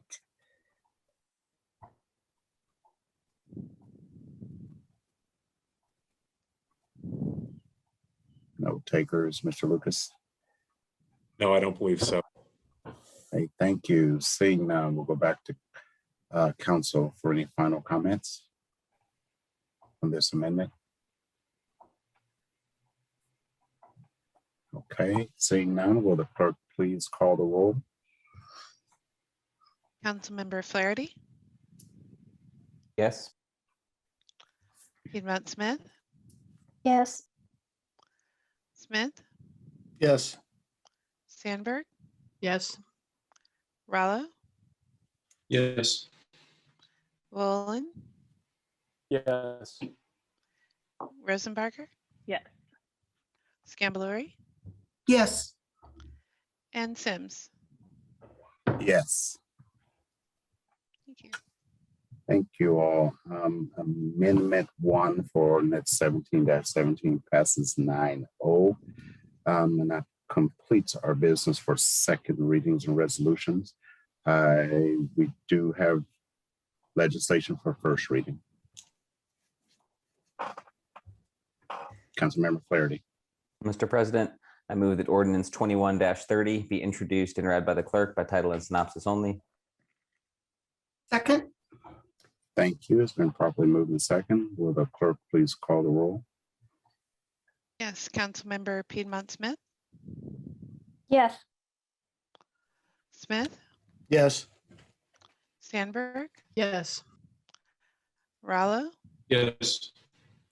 Wolin,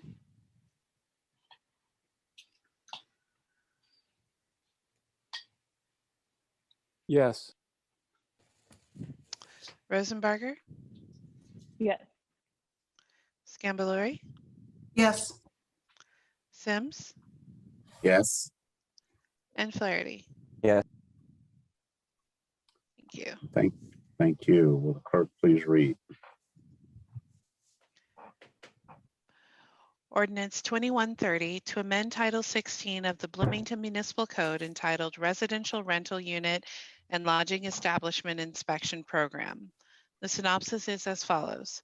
This ordinance amends Title 16 Residential Rental Unit and Lodging Establishment Inspection Program by requiring annual submittal of an occupancy affidavit for certain types of residential rental units and providing for notices of violation to be deemed properly served if transmitted by email to the owner email address registered with hand on the form described in Bloomington Municipal Code, Section 16.03.020.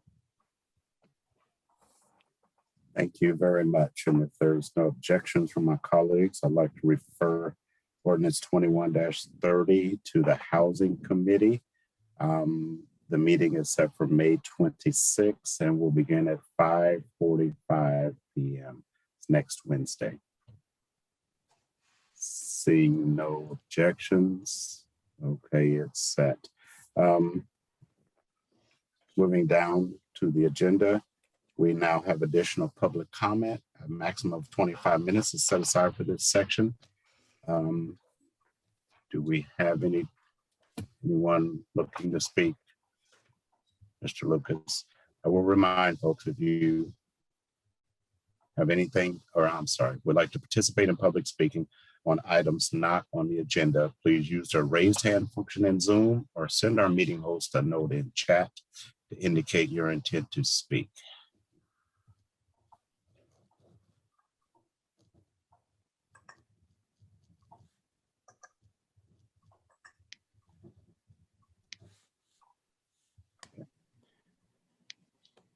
I don't see any takers at the moment. Okay, thank you very much. Then we'll move on to matters of council schedule. Mr. Lucas. I went away too early. Yes, thank you. Just a few items. I'll try to be brief. The council has a scheduled work session coming up this Friday, which is our last work session ahead of the council scheduled summer recess. There are a number of items that could be previewed this Friday that would essentially cover legislation coming forward to the council between now and summer recess. I'll just briefly mention what those are. Well, and this is kind of jumping the gun on another item of council scheduling. The council will need to consider adopting an electronic meeting policy following recent state laws that were passed that affect the council's ability to continue to meet virtually or some members' ability to attend meetings virtually. Council staff, along with the administration and boards and commissions across the city, have begun to work on formulating a policy. And next Wednesday, President Sims would like to hold a special session for the council to consider a resolution adopting such a policy. And so this Friday at the work session would be an opportunity to get a somewhat of a preview before that is released in your packet on Friday. So that would be one of the items. The remaining items would be coming to the council either for action on June 2nd or for introduction on June 2nd. One of those items is a tax abatement request for a property along South Walnut Street. I believe at the former, right at the entrance to Switchyard Park. That would be a resolution coming to the council June 2nd, and then potential confirmatory resolution coming to the council on June 16th.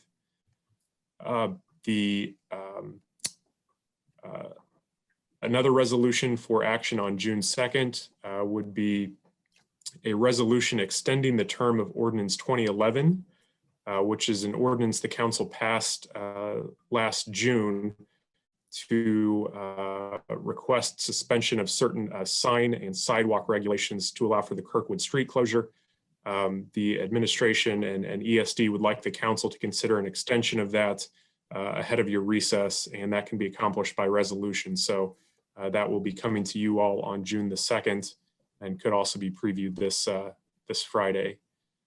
Finally, there are two items related to budgeting that would be introduced on June 2nd for council action on June 16th. Those are updates to the civil city salary ordinance, as well as the public safety salary ordinance. I understand from Caroline Shaw that there are some title changes and some grade changes, just a handful in each of those ordinances that the administration would like to bring forward. And then finally, an ordinance may be headed your way to create a new fund to house the federal American Rescue Plan funding that the city will be receiving. So that would be accomplished by an ordinance. So I know that's a lot, but those items are coming to you all in the coming weeks, and this Friday would be an opportunity to hear about those. Based on our recent attendance at work sessions, I assume we would like to hold this work session, but perhaps members could indicate if they plan to attend this Friday. Can anybody hear me? Okay, I think I froze. Can you still hear me? Mm-hmm. Yes. Okay, I'm sorry. I see hands raised. Did I miss a question? No, it looks oh, like. Oh, okay, you were asking about, okay. It looks like we'll session. proceed. Yes, we'll proceed with the Okay. work session as scheduled. Thank you. And I just mentioned again, one of the items is a resolution approving of an electronic meeting policy. There is some urgency in getting that in place ahead of the current expiration of the public health emergency, which at the moment is May 31st.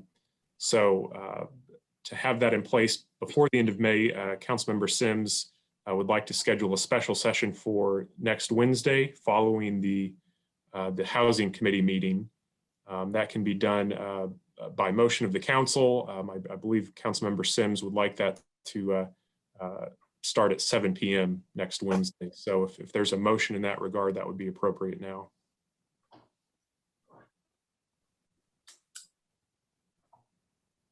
Councilmember Piedmont Smith. I move that we schedule a special session of the council at 7 p.m. on Wednesday, May 26th. Second.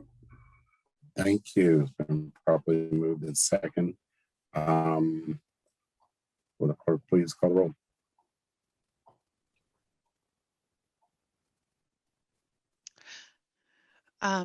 Yes. Councilmember Smith? Yes. Sandberg? Yes. Rallo? Yes. Wallen? Yes. Rosenbarger? Yes. Scambalori? Yes. Sims? Yes. Flaherty? Yes. And Piedmont Smith? Yes. Okay, and that passes 9-0, and thank you all for your flexibility. Due to the urgency of the electronic meeting policy, it just seemed logical to schedule that right after the Housing Committee. And those should be the only two items, at least as of now, for next week. But we'll see where that goes. Okay, we'll entertain a motion to adjourn if we have no other. I'm sorry, go ahead, Mr. Lucas. Well, one last item to mention. Back in April, we discussed repurposing the council's budget advance that had been scheduled in April for a discussion on the American Rescue Plan funding. The council obviously had that meeting, but back in April, it was also mentioned that the budget advance would be rescheduled for a date in early June. I understand that Councilmember Sims and the administration have been looking at June 1st, which is a Tuesday at 6 p.m. To reschedule that budget advance. And unless there's a change in sentiment, the council may want to go ahead and entertain a motion tonight to go ahead and schedule that meeting so that we can go ahead with any notices that are required. Is it possible we could discuss that before notice goes Friday? I'm not sure I understand your question. No. Well, it'll have to go on to be noticed Friday, so proper notice, so we could do it on the 1st. And you said the sentiment. Well, I'd just like to talk to you about that before we schedule that. And will we have time to do that between now and Friday? I apologize. I didn't mean to indicate that notice would need to go out this Friday. The June 1st date is over a week away, so there'd be plenty of time to notice that. But if the council knew it wanted to schedule that meeting, it would certainly give folks an opportunity to prepare and get ready for it. Well, if at all possible, just got some more information today that I'd like to share with my colleagues before we schedule or make the decision on that. Mr. President, Yes, Mr. is Bowman. it possible that that meeting could be scheduled during the special session next week? Would that make you more I comfortable? think that's too soon. I think No, I'm saying you want to schedule a meeting for June 1st. Do you want to wait until the special session to announce the scheduling of the June 1st meeting? yes. Mr. If Lucas, is that make proper? Yeah. Thank you, Councilmember Boland. Yes. Okay, thank you. That clarifies. If Yes. there's no motion to schedule that meeting tonight, then the council could certainly entertain a motion in that regard next Wednesday as well. Thank you. I think that's kind of what I was getting at, but I wanted to be more subtle to talk with you and leadership. So, okay, is there any more business this evening? That's all I have at the moment. Thank you. Thank you. Well, I'll entertain a motion to adjourn. Move we adjourn. Second. All right, been properly moved and second. Thank you all for your patience and your understanding and my unstable internet, and we'll see you soon. Thank you.